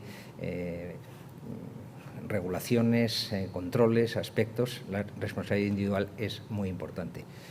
Ese es el denominador común de nuestras industrias. Podemos entrar también en las anécdotas, pero fundamentalmente me quedo con la responsabilidad individual. También hay que decir que la industria química y de plásticos tiene unas plantillas muy estables, con poca rotación, con poca eventualidad, y por lo tanto pues, probablemente ese factor ha sobresalido respecto a los demás. Si entramos ya en los temas, de decir, información sobre las vacunas, si te debes vacunar, si no te debes vacunar, si debes hacer esto, debes hacer lo otro, pues aquí estamos esperando pues, que la Administración, el sistema público, se pronuncie desde el punto de vista legal, donde empieza el principio de libertad y donde empiezan los derechos de las empresas, para determinar con precisión qué es lo que hay que hacer. En el contexto de responsabilidad individual, pues nosotros no hemos tenido, yo he preguntado en las empresas para tener esta conversación con esta mesa hoy, y la gran mayoría, absoluta mayoría, no han tenido que exigir ninguna cosa. Han preguntado y la gente lo ha dicho: me he vacunado, no me he vacunado, etcétera. Hoy es conveniente que te vacunes, el riesgo de los demás. O sea, volvemos a que se ha afrontado un problema muy nuevo, pues con mucha frescura. Después, conforme lo vayamos regulando, irán viniendo los problemas, los detalles, etcétera, y donde ya la gente se sienta cómoda o no se siente igual de cómoda. Hoy por hoy, la experiencia que hemos tenido con COVID, pues con el tema de las vacunas en las empresas no hemos tenido ningún problema. También tengo que decir que las empresas pueden ser más activas y han pedido ser actores activos a través de sus mecanismos y a través de sus mutuas, y no ha sido atendido por el sistema público. O sea, al final nos hemos alineado con las instrucciones generales y las hemos seguido. Las empresas se podía haber hecho probablemente algo más. Pero bueno, es un aprendizaje para futuro y no es una crítica destructiva, sino todo lo contrario. Todavía puede haber más recursos para salir adelante ante estos casos complejos. Y respecto al tema de los drogas o de otro tipo de estupefacientes, pues puede ser alcohol o tomarse 2 Valiums, no necesita uno ir más allá. Pues es un tema importante que se lleva trabajando en estos últimos años en la mesa del Convenio de la Química, y no se entra en profundidad en este tema. Pero este asunto preocupa mucho en las empresas, porque claro, no hay ningún procedimiento que permita detectar un problema de este tipo. Un análisis in situ a un trabajador, a un empleado, pues no lo permite la ley, pero sin embargo, pues las empresas sabemos que hay personas que vienen dopadas al trabajo, y eso es un riesgo para la seguridad, no solamente de la compañía y tal, sino también de los trabajadores. Ese es un tema que conviene regular, y sobre todo hablando de enfermedades psicosociales como emergentes, porque lógicamente al final se tira de estos productos. Eso necesita de un análisis abierto, sincero, porque detrás de ello no se persigue el despido, sino lo que se persigue es la seguridad. el hacer las cosas bien, el no poner en riesgo los activos empresariales, el no poner en riesgo al compañero de al lado. Tema importante que necesita de diálogo social, desde un análisis sincero, claro y no predeterminado. Muchas gracias. Inma, como construcción. Bueno, nosotros en la construcción fuimos ya catalogados desde el primer momento como que no éramos de alto riesgo, porque prácticamente toda nuestra actividad, hay en algunos momentos en que se estará trabajando en sitios cerrados, pero lo normal es que estés al aire libre y entonces, bueno, pues la capacidad de contagio era menor, ¿no? También tenemos a la gente de oficinas, que ya igual que el resto. Entonces, bueno, a nivel nacional ya desde el primer momento, patronal y sindicatos nos juntamos e hicimos un plan para que todo el sector lo fuera introduciendo en su planificación de la propia prevención, porque nosotros lo cierto es que tenemos una fundación laboral de la construcción en la que trabajamos ya desde el año 92, patronal y sindicatos, sobre todo en dos cuestiones, en temas de formación y en temas de seguridad e higiene en el trabajo. Entonces, pues estamos ya muy coordinados, estamos tanto a nivel nacional como luego en cada territorio, y nosotros, por ejemplo, bueno, en Aragón, todos los meses tenemos una reunión dentro de ese organismo paritario en el que tratamos temas de prevención, en el que con fondos que se reparten a nivel nacional, todos los territorios hacemos un planning de actividades, viendo dónde tenemos que incidir, visitando obras.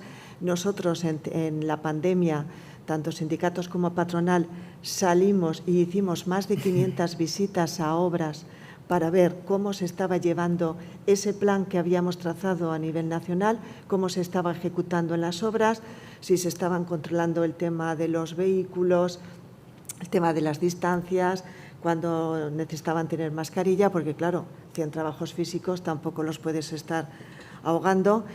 Y la verdad es que no hubo ningún problema. Nosotros hemos ido haciendo algún estudio a ver qué incidencia había tenido de contagios en las obras, escasa. Los casos que se han dado y que a lo mejor ha afectado incluso a una cuadrilla entera han sido precisamente pues un poco como lo que comentaban en el sistema, en el sector agrícola, en aquellos grupos que, bueno, como el sector de la construcción es un sector que es inmenso y muy complejo, porque no solamente hay un contratista, sino que luego hay subcontratistas, son empresas diferentes y hay empresas que hacen electricidad, fontanería, albañilería, hormigonado, en fin, son muy diversas, y el colectivo de trabajadores pues muchas veces son de nacionalidades también diversas y en algunos casos pues conviven juntos. Entonces el contagio se había producido de forma externa, a lo mejor incluso por un pariente o en algún acto en fin de semana, y claro, al convivir juntos lo que ocurre es que se contagia toda la cuadrilla. Por eso una de las cuestiones que era fundamental en ese plan era intentar hacer un planning de las entradas en obra de las distintas subcontratas.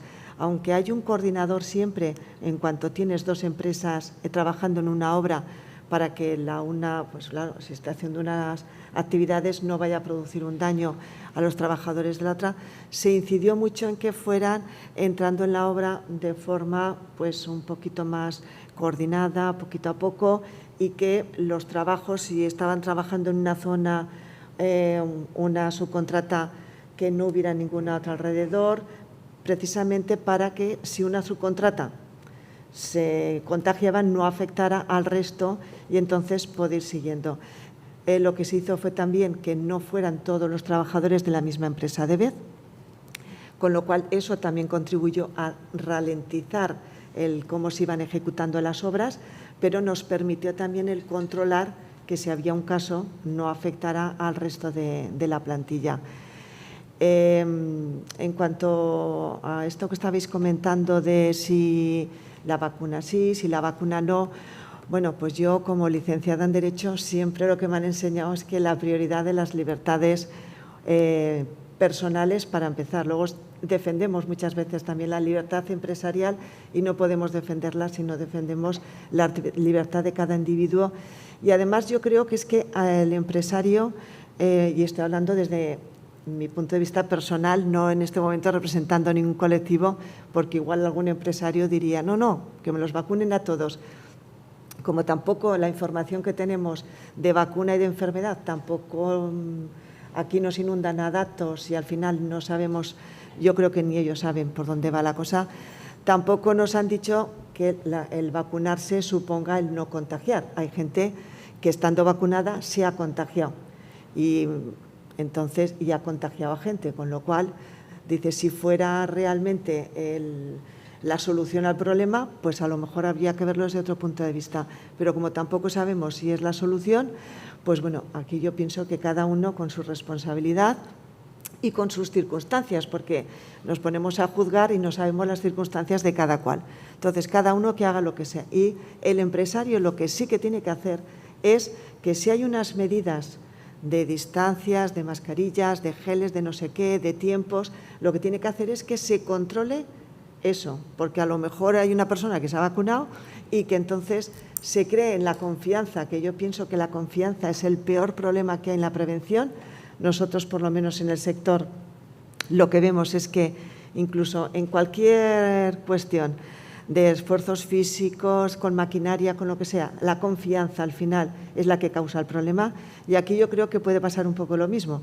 Como me he vacunado, me relajo, ¿vale? Entonces, yo pienso que al final, se vacune o no se vacune, lo que hay que controlar es que si hay un plan que más o menos parece que es lo que tiene que hacerse, pues que se haga, porque el empresario lo que tiene que también hacer un poco es eximirse también de los problemas legales que vaya a tener si luego alguien dice que se ha contagiado en el trabajo. Entonces, nosotros en eso sí que trabajamos continuamente informando a los empresarios, y ese plan que se hizo el año pasado nos juntamos, a nivel nacional se juntan sindicatos y patronal y cada cierto tiempo se va revisando, viendo lo que va surgiendo, cómo va evolucionando las cosas y entonces se va adaptando al momento.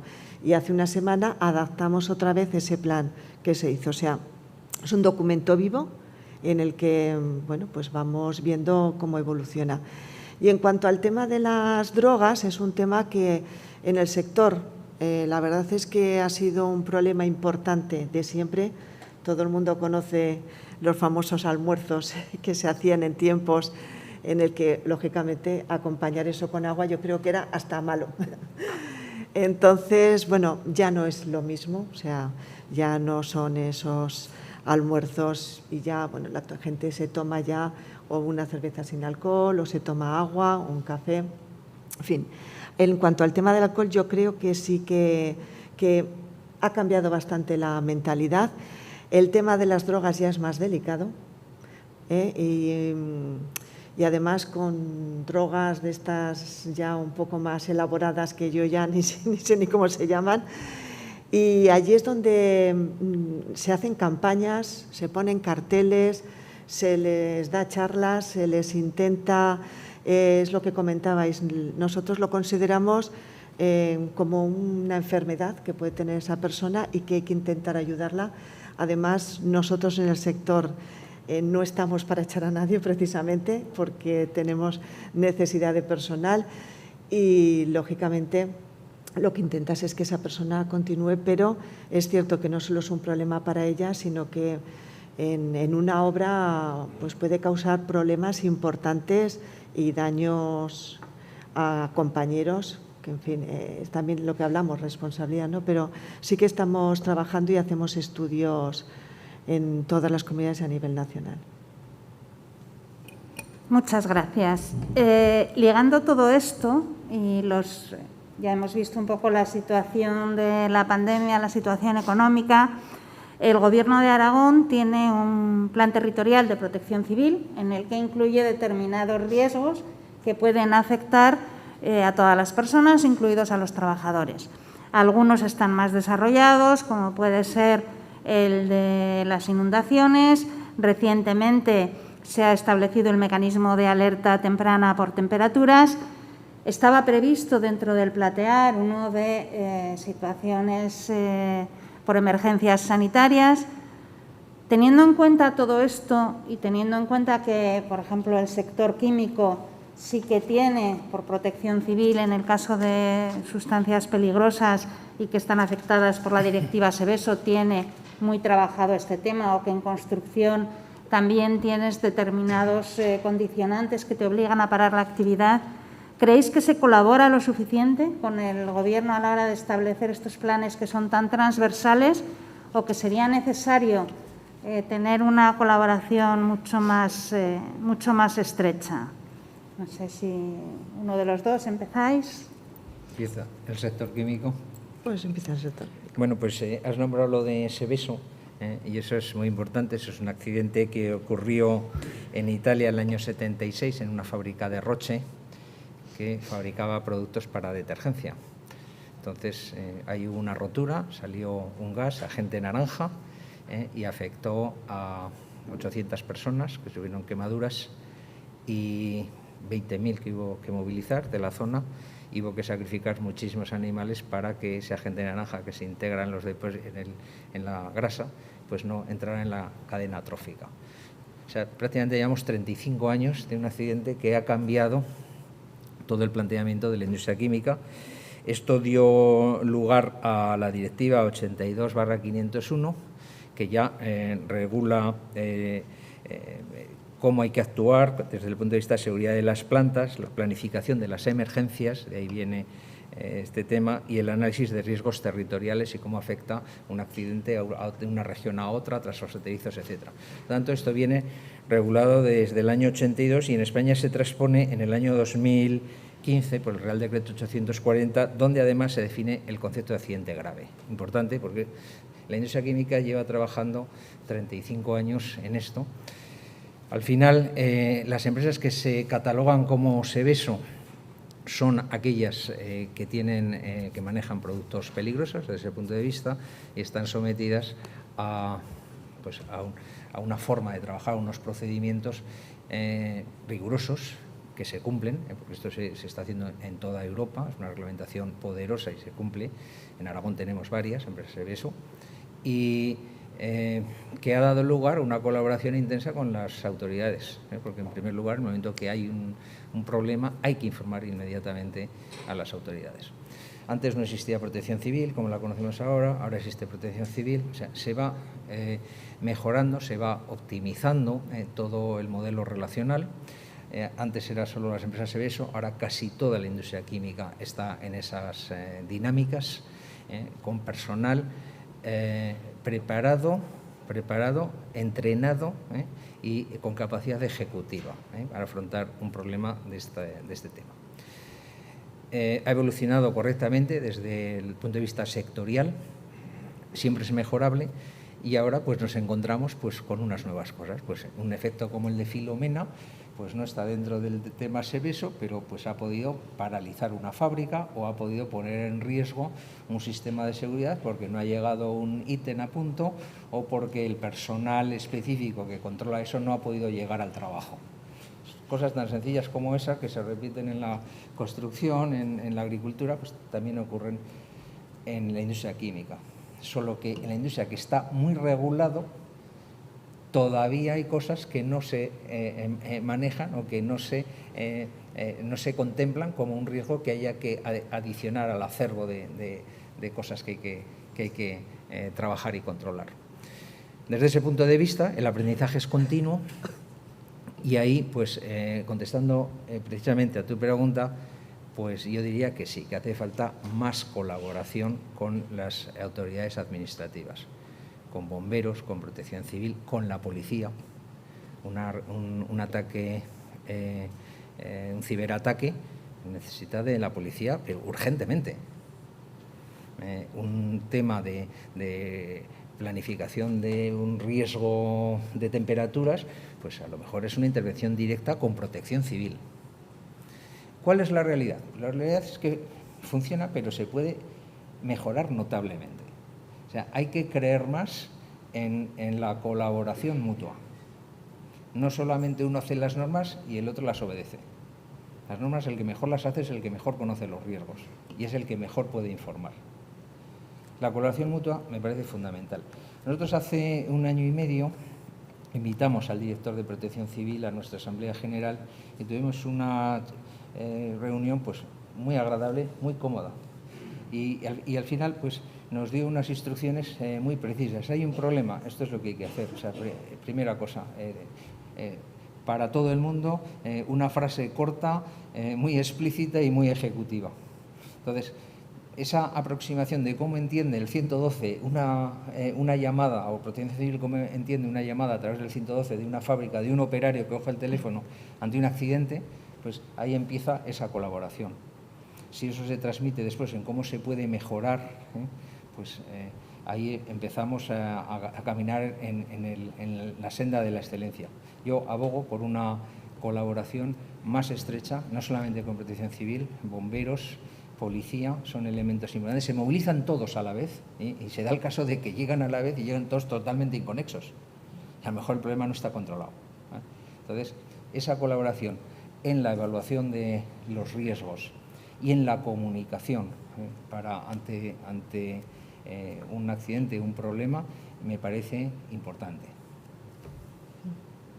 Bueno, completamente de acuerdo con lo que dice Fernando. O sea, yo creo que ya se han pasado esas etapas de jerarquías, yo mando, tú obedeces, tal, y eso, igual que se ve en cualquier empresa o que se ve en cualquier organización, y entre las organizaciones, pues yo creo que es lo mismo. O sea, la administración es que no puede funcionar y se ve que no funciona bien cuando no tiene en cuenta a los agentes sociales, que son precisamente, como comentaba Fernando, los que conocen. O sea, a lo mejor tienes técnicos muy buenos en la administración, pero nosotros, por ejemplo, lo que nos hemos dado cuenta es que, y ya también lo hemos dicho, que deberían reciclarse también un poco, porque nosotros, por ejemplo, el sector está en estos momentos en una revolución como sin precedentes, con lo cual todos estos riesgos emergentes yo es que ya no sabía ni cuál decir, porque es que tenemos de todo. O sea, nosotros tenemos psicosociales, tenemos con la construcción sostenible, porque ahora se construyen muchas cubiertas de vidrio, no sé qué, con unos pesos impresionantes.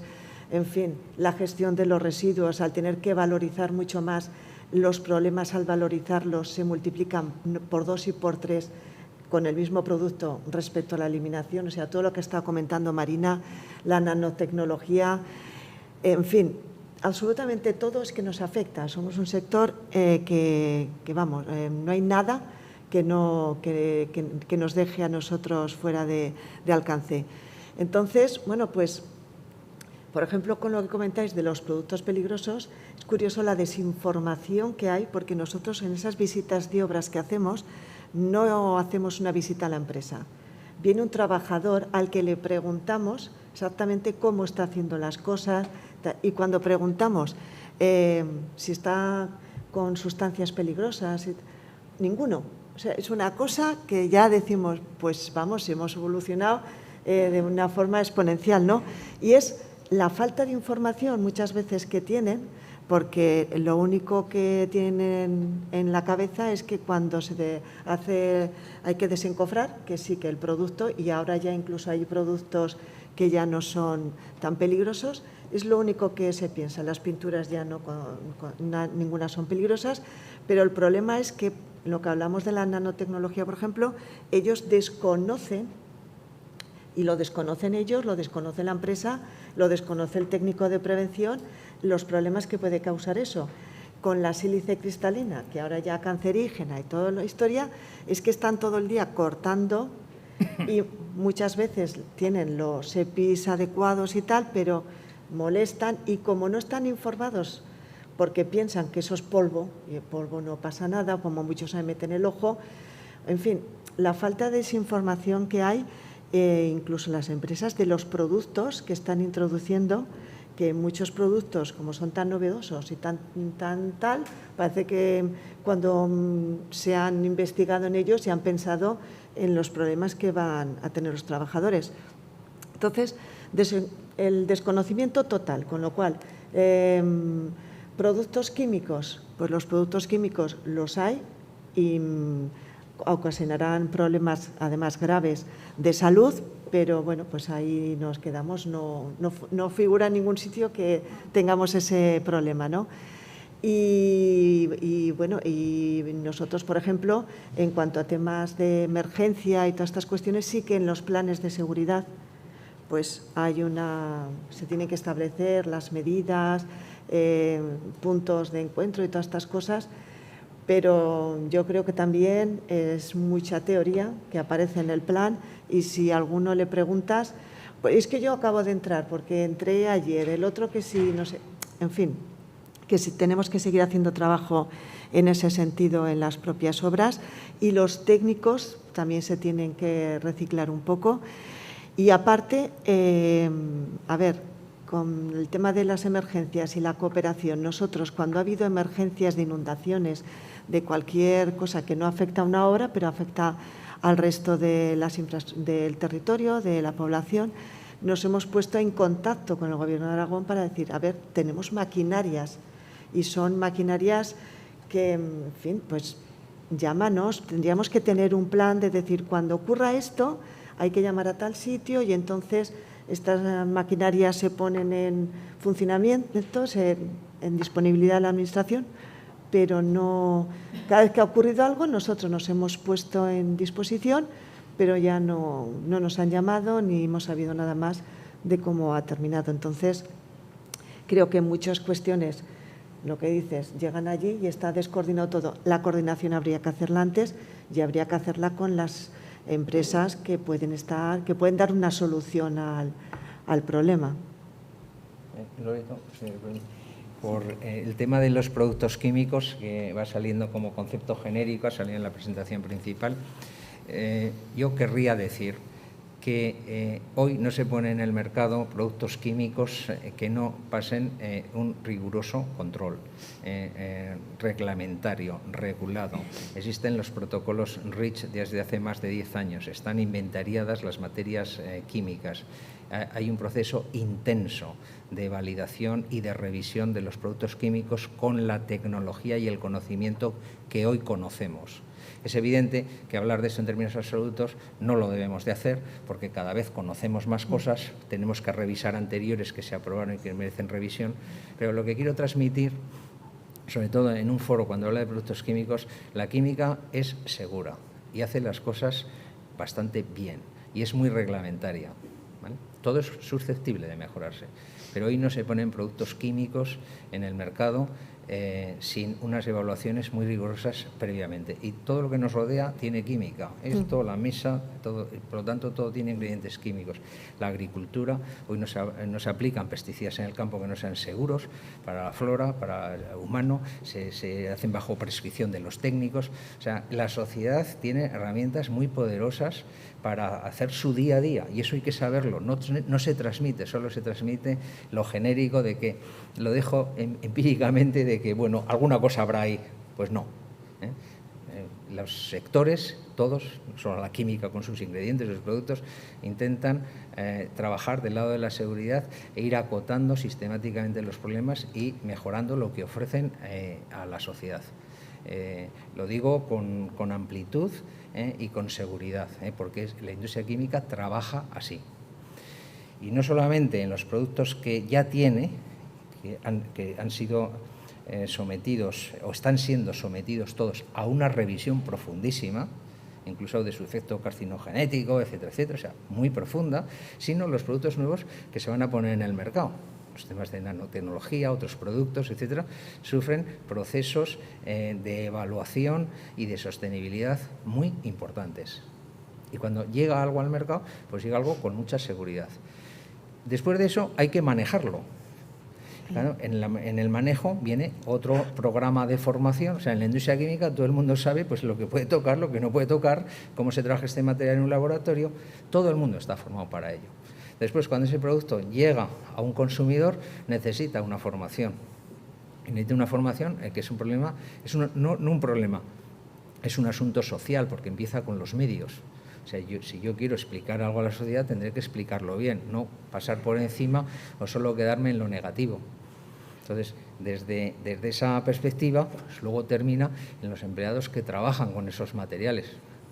Es frecuente que se pregunte a un empleado que no, esto no tiene ningún problema. Dice, pero si te dimos formación anteayer, estuviste 2 horas en aula y firmaste de que habías recibido esta formación. Dice, bueno, pues a lo mejor con una vez no es suficiente y habrá que hacerlo 3. Pero luego el grado de adherencia de lo que se hace, de lo que se intenta para que todo el mundo esté preparado, es muy bajo. Y hay muy poco interés.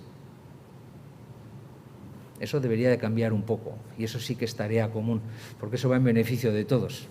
Porque al final el que tiene el accidente o el que al final tiene un problema a futuro, pues es el que no ha respetado las normas. Pero se las han enseñado. Las empresas invierten mucho en formación y se enseñan estas cosas. No tenemos los resultados que nos gustaría. Muchas gracias. Continuamos con Gerardo, que nos habíamos quedado en el tema de la coordinación, los planes de alerta temprana y uniéndolo también a que también sois un sector que tiene maquinaria que en caso de sucesos catastróficos también estáis ahí los primeros para ayudar. Estuvisteis fumigando con el tema del COVID, habéis estado en caso de inundaciones. Entonces, ¿cómo veis esta coordinación? Bueno, pues la verdad es que por desgracia el sector primario está más acostumbrado a ver en la administración, no voy a decir la palabra enemigo que amigo, pero sí alguien más que ayudarte te sanciona. Es decir, normalmente la administración tiene poco carácter pedagógico, poco carácter de apoyo y sobre todo más carácter de sancionador. En el caso pues, del sector primario y demás, está muy acostumbrado cuando vienen pues, estas situaciones adversas, fundamentalmente pues, en invierno, filomenas y todo este tipo de problemas, a buscarse un poco la vida, si se me permite esa expresión. ¿Por qué? Bueno, pues porque hay que tener en cuenta que estamos en un medio rural, que es un medio alejado pues, de las grandes ciudades, y también hay que saber pues, que la administración al final cuenta con los medios que cuenta y puede llegar hasta donde puede llegar. Es decir, pues que hacer la limpieza viaria, en una capital, pues como puede ser Huesca, como puede ser Zaragoza o un pueblo medianamente grande, pues es relativamente sencillo, en el que te vas a una comarca con muchos caminos, muchas carreteras locales, pues ahí evidentemente no pueden llegar tan deprisa como deberían. Por lo tanto, bueno, pues vuelvo a las borrascas y a las tormentas. Fundamentalmente a quien más afecta es a las explotaciones ganaderas, que los animales tienen que comer todos los días. Bueno, pues los propios ganaderos suelen contar con medios para poder despejarse el camino, para poder llegar hasta esa explotación y facilitar alimento a sus animales. Además, esos medios, pues como tú comentabas, pues se suelen poner a disposición del resto de vecinos, del municipio o de la administración oportuna. Es decir, también es verdad que siendo conocedores pues, de estas limitaciones de la administración, es decir, pues que tiene los medios que tiene y llega hasta donde llega, es verdad que muchas veces pues, no los emplea tan eficientemente como debería emplearlos. Y es lo que se ha comentado en esta mesa. Es decir, yo aquí hablo de experiencias personales, pues cuando se produce un incendio forestal, pues ves como los medios de extinción, pues por ejemplo, no cuenta con una cartografía de los caminos de la zona para poder acceder rápido a los focos del incendio. Y eso es algo que a mí siempre me ha llamado la atención, que hace 20 años me llamaba la atención, pero que a día de hoy sigue sin solucionarse. Y tampoco hay un plan de coordinación de lo que comentabas anteriormente. Es decir, si nosotros ponemos la disposición de nuestras máquinas para poder colaborar, pues tampoco hay un protocolo de actuación de cómo se debe hacer, cómo no se debe hacer. Y también vuelvo a las anécdotas, pues muchas veces además te enfrentas con la chulería de la administración. Es decir, que eso pues también lo que hace es desincentivar a la colaboración, ¿no? Pues al final dices, oye, pues mira, os buscáis la vida y yo no colaboro. Pero bueno, eso ya son anécdotas y seguramente poco a poco pues iremos mejorándolo. Tardaremos, pero lo mejoraremos. Y entrando ya en el sector de la química, que es un sector pues muchas veces denostado, como comentaba Fernando. Es decir, hoy en día pues una agricultura moderna sin química pues sería, es impensable. es impensable. Además, aunque no lo parezca, pues se han dado pasos muy importantes en cuanto a mejora de productos, a mejora en el manejo, a formación del personal. Algo yo creo que no lo conoce la sociedad en general, es decir, que para comprar un producto fitosanitario para curar tus cultivos tienes que tener una formación oportuna. Es decir, si no cuentas con ese carnet, directamente el distribuidor no te lo va a vender. Es decir, todo el personal que maneja estos productos pues tiene una formación específica en el que, pues, aparte de explicar qué son estos productos, cómo se manejan, pues también hay un apartado muy importante de prevención de riesgos, de manejo de EPIs y todo este tipo de cosas. Además también que hoy en día pues la tecnología también es mucho mejor que la que teníamos antes. Es decir, pues hoy las máquinas de aplicación son muchísimo más exactas que eran hace 10 años. Seguramente las que tengamos dentro de 10 años serán mucho mejores que las que tenemos hoy en día. Y, por ejemplo, pues las cabinas de los tractores hoy en día pues también evitan la entrada de partículas que antes no lo evitaban. Es decir, por lo tanto, cada vez se va mejorando más tanto en el manejo de los productos como en la prevención de riesgos derivados de ellos. Totalmente de acuerdo con lo que ha comentado Fernando. Es decir, un producto antes de salir al mercado tiene que llevar unos estudios muy rigurosos. Yo creo, hablando un día con la Asociación de Productores de Plaguicidas, que es AEPLA, creo que comentaban que de media era 10 años de estudios hasta que salía un producto fitosanitario o una materia activa al mercado. Con el agravante, además, que la vida útil de las materias activas antes era mucho más elevada que la que tenemos en la actualidad. Es decir, porque la verdad es que las herramientas fitosanitarias que tenemos a nuestra disposición dentro de la Unión Europea pues cada vez es menor. Así que, bueno, pues seguramente este será el camino correcto, pero hago el alegato que hacemos siempre los agricultores, que lo que nos choca es que todas estas limitaciones que tenemos nosotros pues no se les exija a los productos que se traen de fuera de la Unión Europea. Así que nosotros no decimos que no sea el camino correcto de esta alta exigencia, pero que sí que tendríamos que jugar todos con las mismas herramientas. Entrando en otro tipo de riesgos también emergentes, y precisamente sois unos sectores en los que el teletrabajo, quitando el personal de oficina, es bastante complicado. Sin embargo, eso no quiere decir que no os afecten como riesgo las nuevas tecnologías, y vamos a centrarlo un poco en el uso sobre todo de los móviles, básicamente porque son actividades en las que un despiste por estar contestando al móvil, por estar mirando el móvil, por andar mirando el móvil, puede generar accidentes que pueden ir desde que te resbales al bajarte del tractor a que te caigas desde una altura grande y sea un accidente más grave, o que provoques un accidente en la industria química.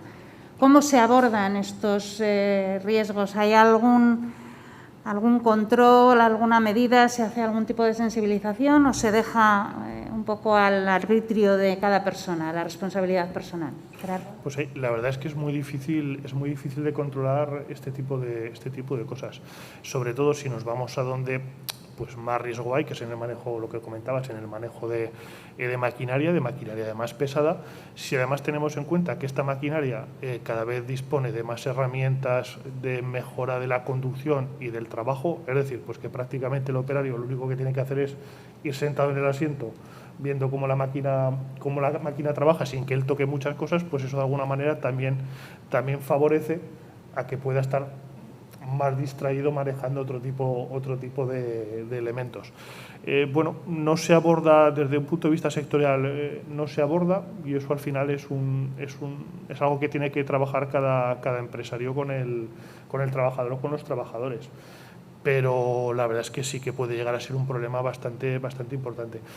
También hay que decir que las empresas de servicios, es decir, que son los que pues más personal contratado llevan en el manejo de maquinaria, sí que inciden en que cada vez les cuesta más encontrar gente preparada para llevar este tipo de máquinas.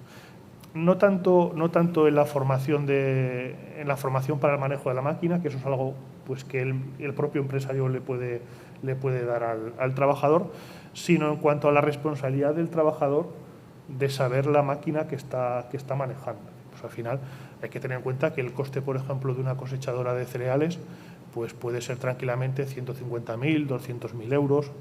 Es una inversión muy fuerte por parte de un empresario para dejarla en manos de, sobre todo, más que de personal inexperto, de personal irresponsable.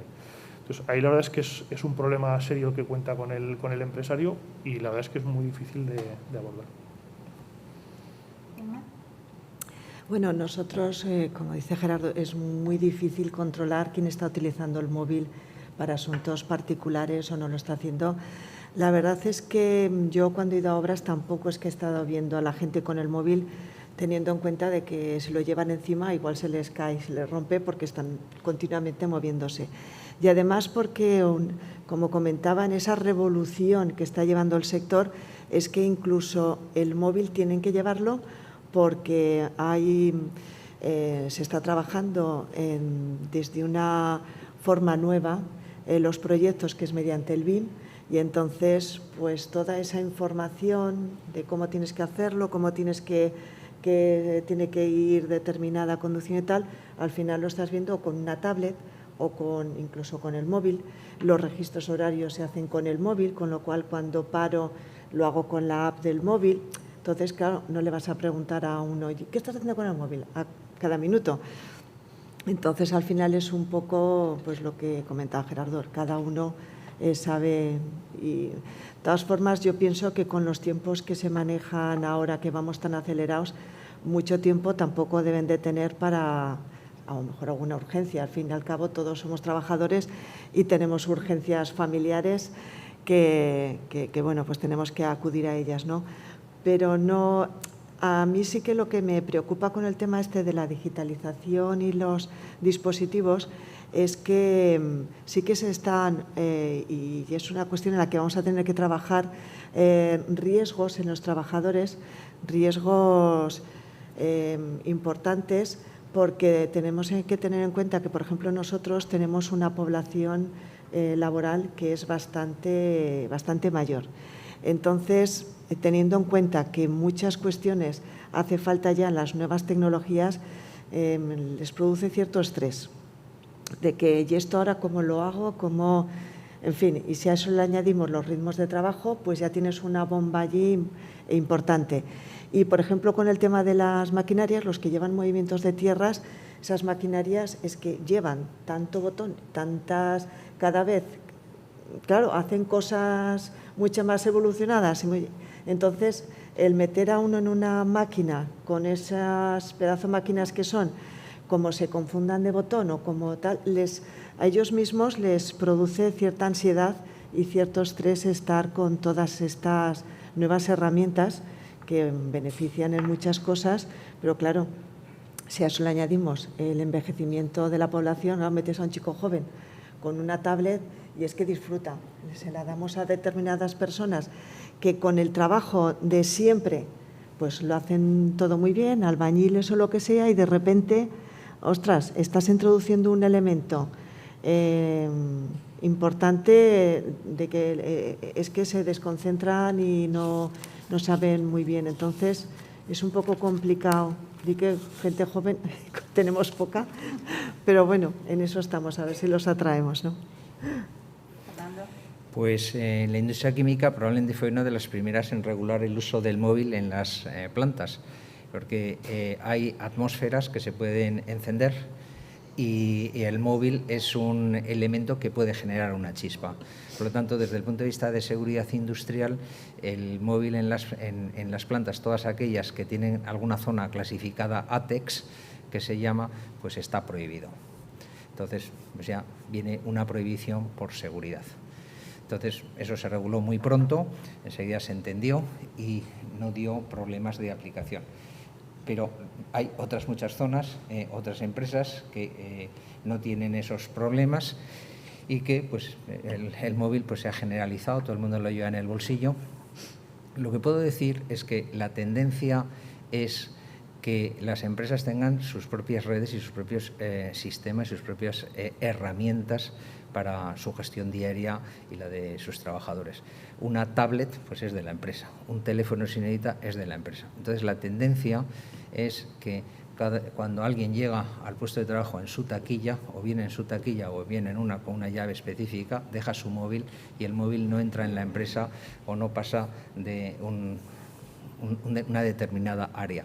Y a partir de ahí, todo lo que está soportado en sistemas electrónicos o de información de cualquier naturaleza, digital, forma parte de herramientas de trabajo que facilita la empresa.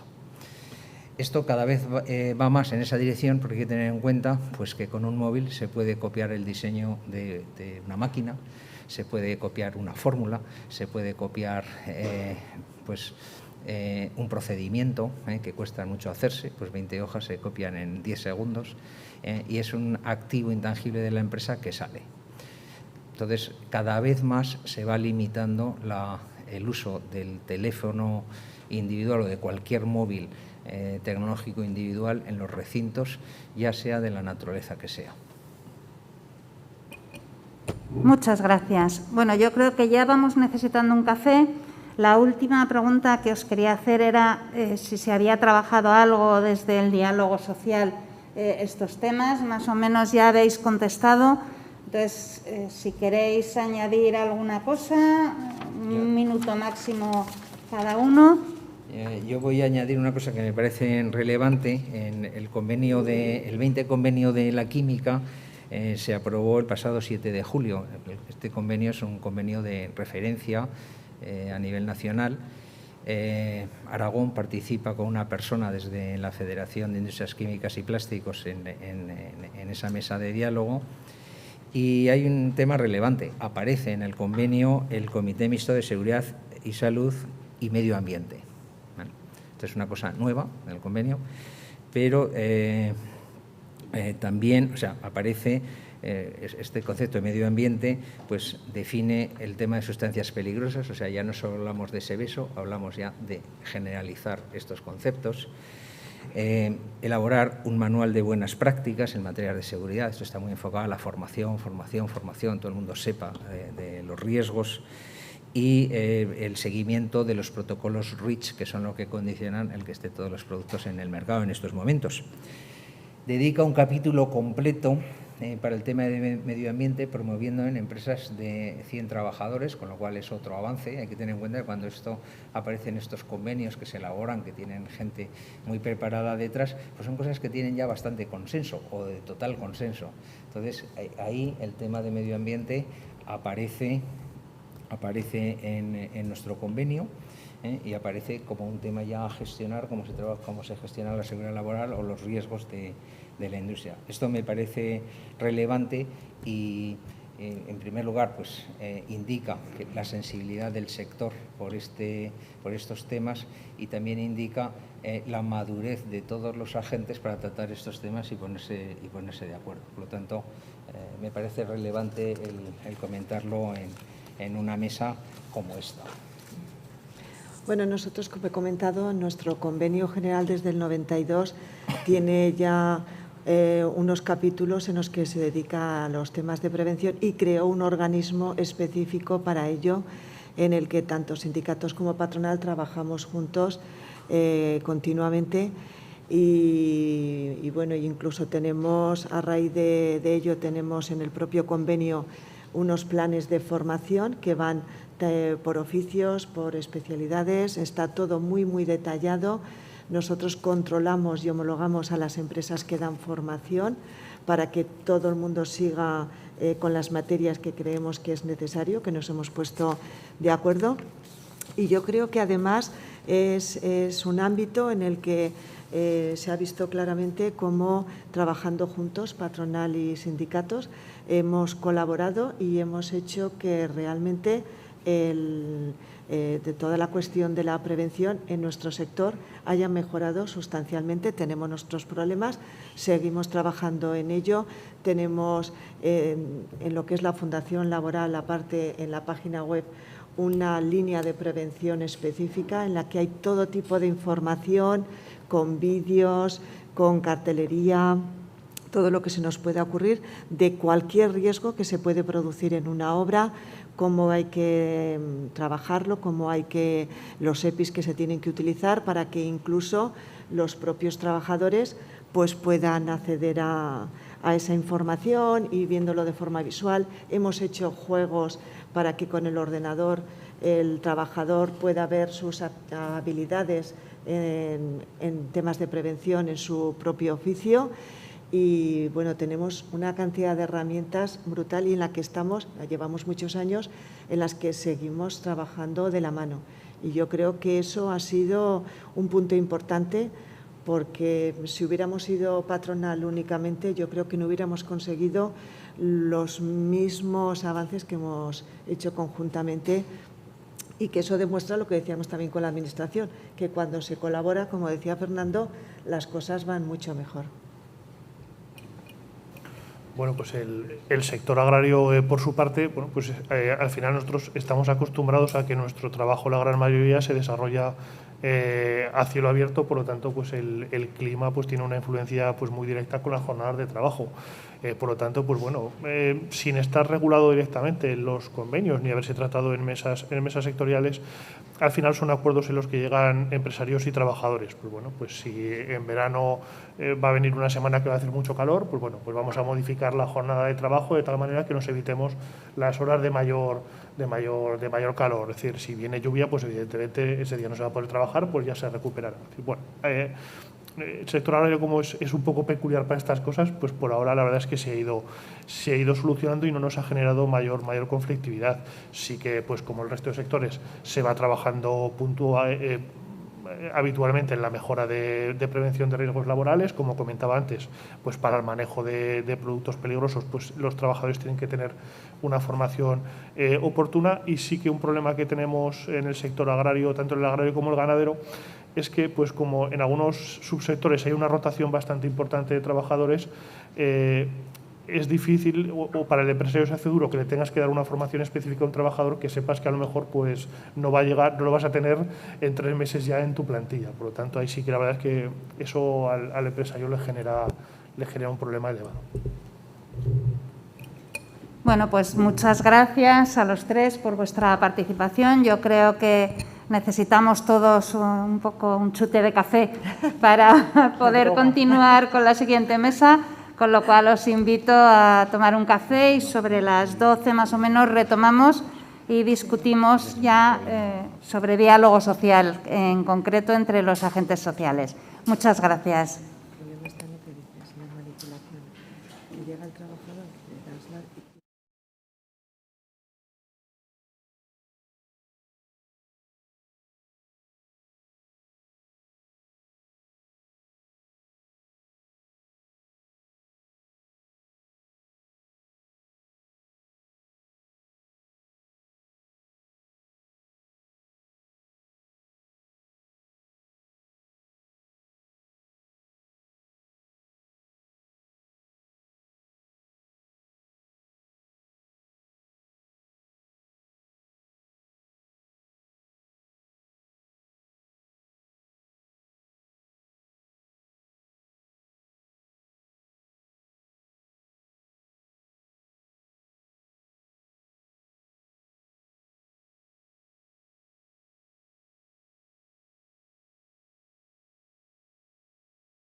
os haya dado un chute de energía que con el horario que lleváis desde que habéis empezado por la mañana es no solo necesario, sino yo diría que imprescindible.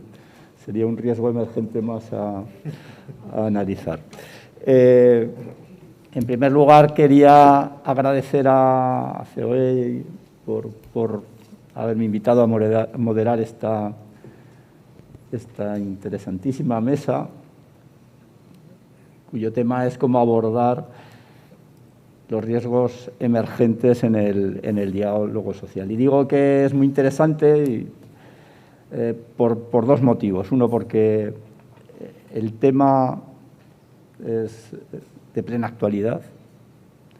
Y, en segundo lugar, por los componentes de la mesa que nos acompañan, todos ellos con un bagaje teórico extensísimo y con una dilatada experiencia en el liderazgo de la prevención de riesgos laborales dentro de sus organizaciones, que al final son las que tejen el diálogo social de la comunidad autónoma, que estoy convencido que es una de las mejores cosas que tenemos en esta comunidad autónoma. Entrando ya en el tema y haciendo un pequeño previo, yo creo que coincidiréis todos conmigo en que en la actualidad tanto los trabajos como el puesto de trabajo en sí mismo está sometido a grandes cambios. Cambios que se producen por la introducción de la tecnología, por la introducción de sustancias nuevas. Ahí en el café estábamos hablando de sustancias que yo no había oído en la vida, pero que se está trabajando en ellas, de nuevas formas de organización, de nuevas formas de empleo, de la propia organización de la pirámide de edad, en definitiva, una serie de novedades que pueden provocar riesgos y que debemos estar atentos a ellos y anticiparnos con el fin de garantizar la salud de los trabajadores. Pero desde mi punto de vista lo que hace muy interesante el tema de riesgos emergentes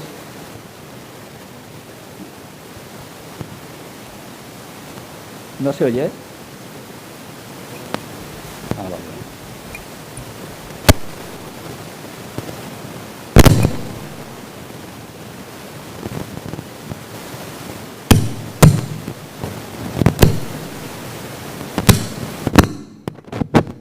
Ahí estamos.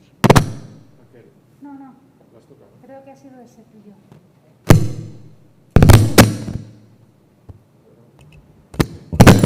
Hola, ¿se oye bien? Sí, a ver, ¿se oye? Sí. Uy. Sí, pues nada, no lo tocamos, lo dejamos así.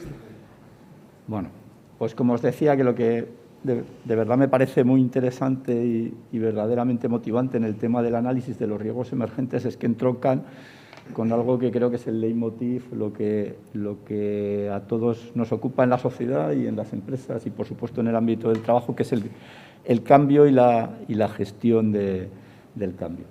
El cambio en general asusta, sobre todo cuando no lo propiciamos nosotros, cuando nos viene dado. Y en esta reflexión creo que los actores que estamos en este mundo, en el mundo de la prevención de riesgos laborales, deberíamos fijar nuestra atención en tener una actitud de anticipación más allá que una actitud reactiva. Y creo que esa es la clave del análisis de los riesgos emergentes. Dicho esto, y como lo importante es oír a los que componen la mesa, voy a dar paso a todos ellos. La idea es que en la primera intervención los iré presentando. Va a haber una pregunta que es cuasi común y que nos va a permitir situarnos en cómo están cada una de las organizaciones que están aquí representadas en esta cuestión.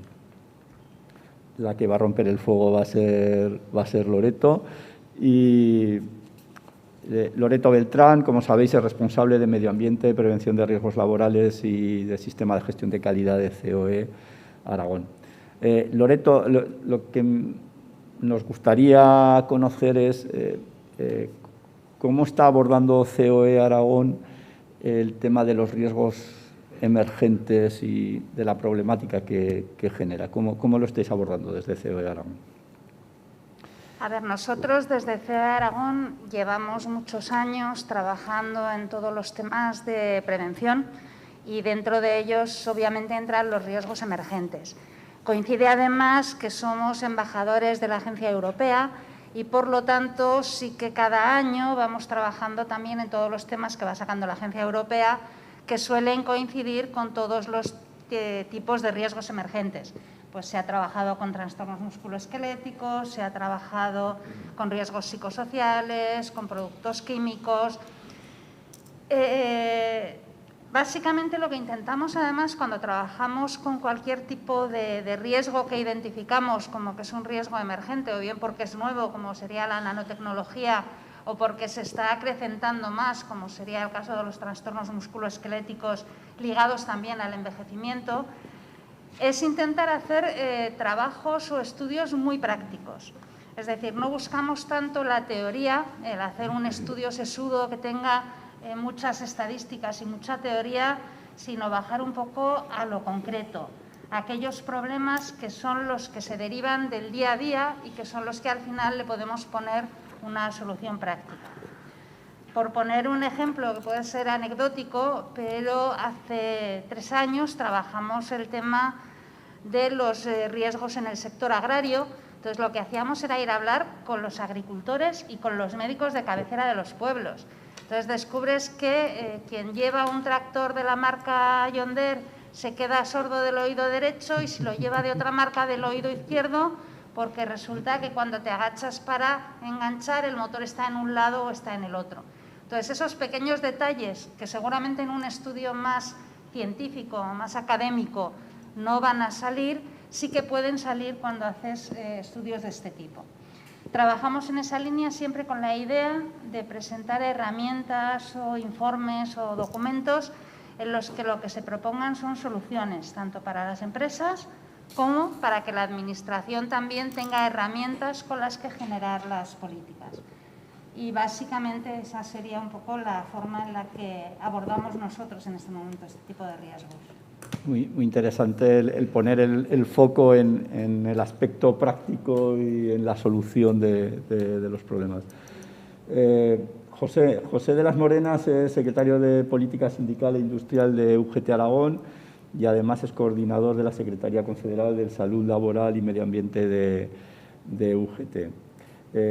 José, ¿cómo está afrontando UGT esa necesaria anticipación a los riesgos emergentes?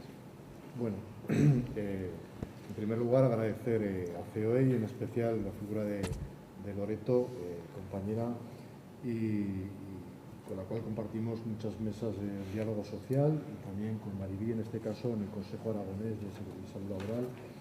Y desde UGT entendemos que la palabra de los riesgos emergentes...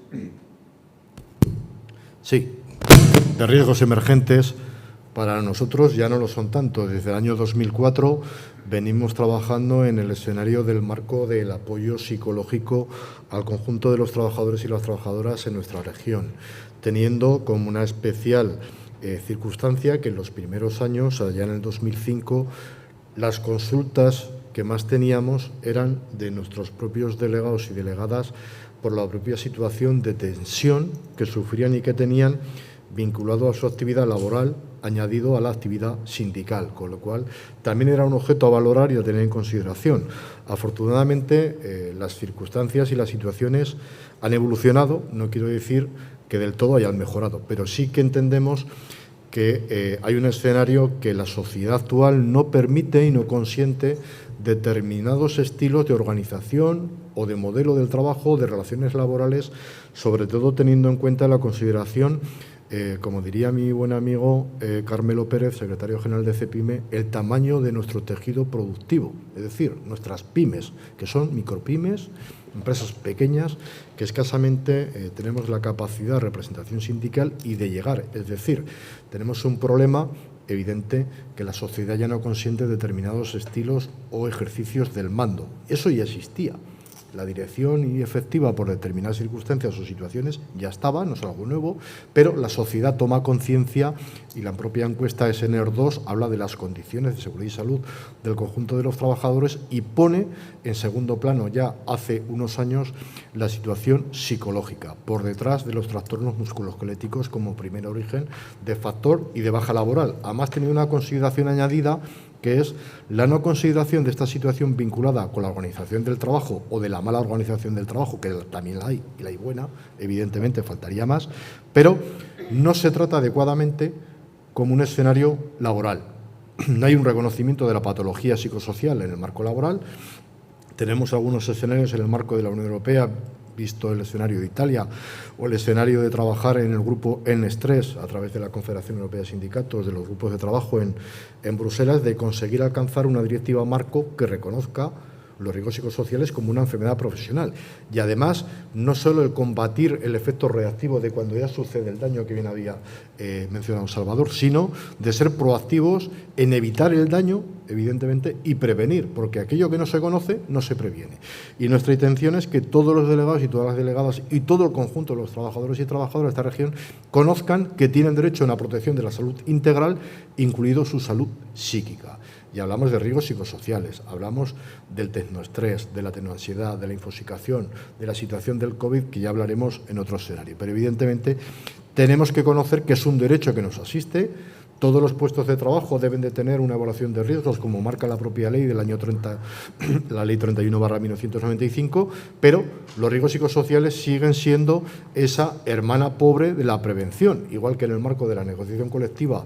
La prevención va ganando pasos, pero era una María que se caía y cambiábamos a cambio de una reducción de jornada de medio punto más en el incremento sobre el IPC o no sé qué, pero estamos perdiendo el norte de la referencia de la salud y sobre todo de la vida. Si hablamos en Aragón, tenemos 9 fallecidos, lamentablemente con fecha de ayer 10 por circunstancias del trabajo y casi el 50% de ellos tienen que ver con patologías no traumáticas, es decir, con ictus, infartos vinculados con situaciones de estrés y situaciones vinculadas a exposiciones estresoras o estresantes.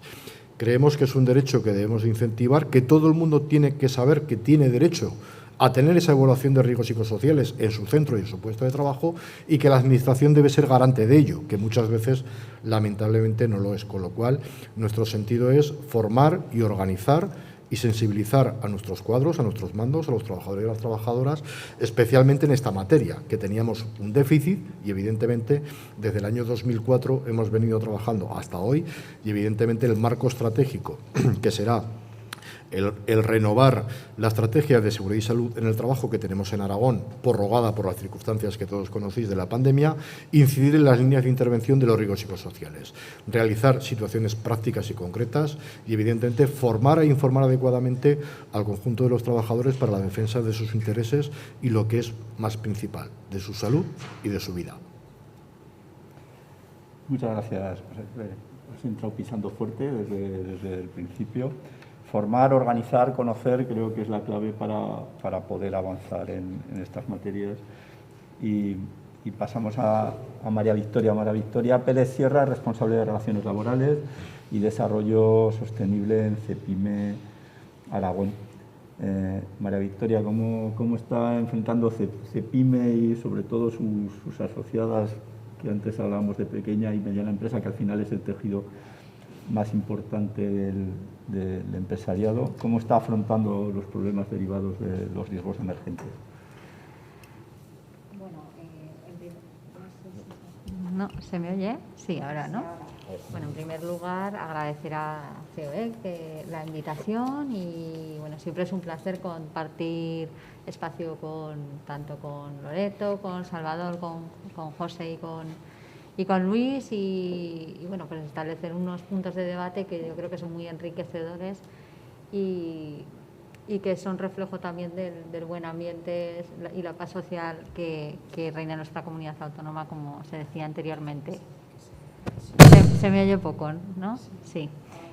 Bueno, en nuestro caso, CEPIME Aragón, llevamos muchos años trabajando en el área de prevención de riesgos laborales. Como bien decíais, pues nuestro público objetivo son las pequeñas y medianas empresas, que son pues bueno, la mayoría del tejido empresarial aragonés, y ya no solo pequeñas y medianas, sino que la mayoría son muy pequeñas e incluso micropymes. Entonces, nuestro trabajo con nuestras empresas va en dos líneas. Por una parte de investigación y otra parte de lo que es divulgación e información. Nuestra organización en ese sentido, pues bueno, venimos desarrollando diferentes proyectos, sobre todo, pues, y trabajamos mucho precisamente pues todo lo que son los riesgos emergentes. Llevamos varios años realizando diferentes publicaciones, trabajando mucho a través de redes sociales, trabajando mucho en jornadas y trabajando temas, pues, por ejemplo, como puede ser el estrés térmico, lo que habla Marina respecto a las temperaturas. Hemos hecho, pues, por ejemplo, un estudio sobre la utilización de dispositivos IoT para lo que es la medición del estrés térmico, utilizando siempre las nuevas tecnologías que tenemos a nuestra disposición y además evaluando los posibles efectos de estas tecnologías en la salud de las personas trabajadoras. Por otra parte, pues bueno, también hemos hecho estudios, pues, sobre uno de los últimos estudios que hemos realizado es sobre riesgos laborales en la industria derivados de la industria 4.0 y en esa línea, pues bueno, intentamos concienciar e informar a nuestras empresas sobre los riesgos y sobre todo qué pueden hacer para abordarlos, porque, pues, lo que decía Loreto, pues el hacer un estudio muy sesudo, con mucha estadística y demás, pero si no damos a la empresa la herramienta para poder abordar esos riesgos y para poder minimizarlo, pues estamos haciendo mal nuestro trabajo. Entonces, en esa línea es en la que estamos trabajando actualmente y llevamos muchos años trabajando en ese sentido. Gracias, María Victoria. La formación y la información, supliendo la falta de recursos que muchas veces tienen las pequeñas y medianas empresas a través de la asociación. Por último, me presento yo. Soy Salvador Sánchez, soy el presidente de la Comisión de Relaciones Laborales de COE Aragón y además soy director de Recursos Humanos del Grupo Sanca. Y como decía, es un placer estar aquí con todos vosotros y con los compañeros de la mesa. Entrando ya más al detalle, en uno de los temas que me consta que ha salido a lo largo de la jornada, uno de esos riesgos emergentes y que más está de actualidad es lo que se denomina el tecnoestrés, que son estas palabras que surgen y que no es otra cosa, en definitiva, que los problemas psicológicos y de salud mental que está experimentando nuestra sociedad por la implantación de esa nueva tecnología a la que todos somos tan adictos. Y que, como no puede ser de otra manera, lo que está en la sociedad al final pues tiene su repercusión en los centros de trabajo. ¿Cómo habéis percibido esta situación, María Victoria, desde vuestra organización? Bueno, no sé si se me oye. A ver, nosotros sí que venimos observando, está claro que en el entorno en el que nos estamos moviendo, que como bien decías, pues es un entorno pues volátil, incierto, es un entorno muy cambiante y que pues bueno, que actualmente se está llevando a cabo un proceso de digitalización muy fuerte en las empresas. Evidentemente aparece el tecnoestrés. En sus diferentes manifestaciones, como antes nos explicaba Marina, pues se observan lo que es la tecnoansiedad derivada de lo que son los requerimientos que hace a la persona este entorno tecnológico y digital que produce, digamos, una asintonía entre lo que se nos exige y lo que podemos dar. Luego, por otra parte, tenemos lo que es la tecnofatiga, el agotamiento de multitud de información que estamos recibiendo, de la multitud de estímulos digitales que estamos recibiendo, y eso se acaba manifestando en una fatiga. y también la tecnoadicción. El caso contrario, ¿no? De las personas que no pueden desconectar. Entonces, esto sí que lo venimos observando. Y entonces, pues bueno, esto puede tener unas consecuencias muy dañinas para la salud de los trabajadores, pues desde temas relativos a salud mental hasta dolores, trastornos musculoesqueléticos, etcétera, etcétera, etcétera. Y en ese sentido, sí que colaboramos con las empresas para proporcionarles la información sobre qué tipo de medidas deben adoptar en ese sentido, ¿no? Incidimos mucho en el ámbito de la formación. Es fundamental formar a las personas trabajadoras para que puedan llevar a cabo las prácticas adecuadas en el desarrollo de su trabajo, evidentemente proporcionándoles unas condiciones de trabajo adecuadas, eso sobra. Hacerlos partícipes también en la toma de decisiones acerca de las tecnologías, para que la persona trabajadora sienta que se tiene en cuenta su opinión y digamos que acepte la tecnología de otra manera, se sienta parte del proyecto, ¿no? Y bueno, pues también llevando a cabo un diseño adecuado, por supuesto, de los puestos, teniendo en cuenta, no te suelto aquí o te pongo a teletrabajar o te suelto aquí un dispositivo y apáñatelas como puedas, ¿no? Vamos a hacer un diseño adecuado del puesto, teniendo en cuenta quién es la persona que va a ocupar este puesto, qué tareas va a desarrollar, cómo tiene que usar la tecnología, formarlos bien, como he dicho. Y bueno, pues también llevando a cabo una evaluación y un control de las tecnologías. Es importante que si un robot estamos viendo que provoca, que no está funcionando bien o que de alguna manera las personas que están manejando este robot tienen problemas de salud, pues bueno, vamos a ver si podemos utilizar otras tecnologías alternativas, o si hay que hacer una modificación, o si hay que hacerle un mantenimiento y bueno, pues trabajar en esa línea, ¿no? Entonces, básicamente, esto es lo que nosotros venimos trabajando en ese sentido. Bien, vamos a dejar que Luis acabe de asentarse presente. Aprovecho para presentar a Luis Clarimón, que es la última persona que se ha incorporado a la mesa, es el secretario de Salud Laboral, Sostenibilidad y Movilidad de Comisiones Obreras Aragón. José, y vosotros desde UGT, ¿cómo habéis percibido este factor de riesgo emergente que denominamos tecnoestrés? Tenemos dos escenarios diferenciados. Uno, el previo a la situación de la pandemia, y otro que ha sido el de la llegada y el aterrizaje de la pandemia y todo lo que supuso. Ya veníamos poniendo en manifiesto las situaciones de cuadros ansioso-depresivos vinculados con el uso o el mal uso, en este caso, de la tecnología. La infosicación añadida que tenemos o a la que casi todos nos sometemos, derivado de la utilización de redes sociales de uso profesional o lúdico festivo, Twitter, LinkedIn, TikTok y alguna que me dejo, Facebook y no sé cuántas más. Hemos añadido una situación del proceso de digitalización de una forma abrupta y en este caso disruptiva por la llegada de la pandemia, y veníamos viendo como las situaciones de cuadros de ansiedad, incluso convertidos en cuadros médicos con patologías cardíacas, descompensaciones, arritmias, etc., etc., que evidentemente hemos compartido en muchas opiniones de lo que Marina bien comentaba en el escenario de visión de lo que significa. Hay una situación diferenciada en la llegada de la situación pandémica COVID-19, declaración del estado de alarma, donde muchos, por fortuna o por suerte o por las circunstancias X, que cada uno tiene sus variables, llegó a convertir nuestro hogar, nuestro salón, nuestra habitación, nuestro baño en nuestro centro de trabajo, ¿no?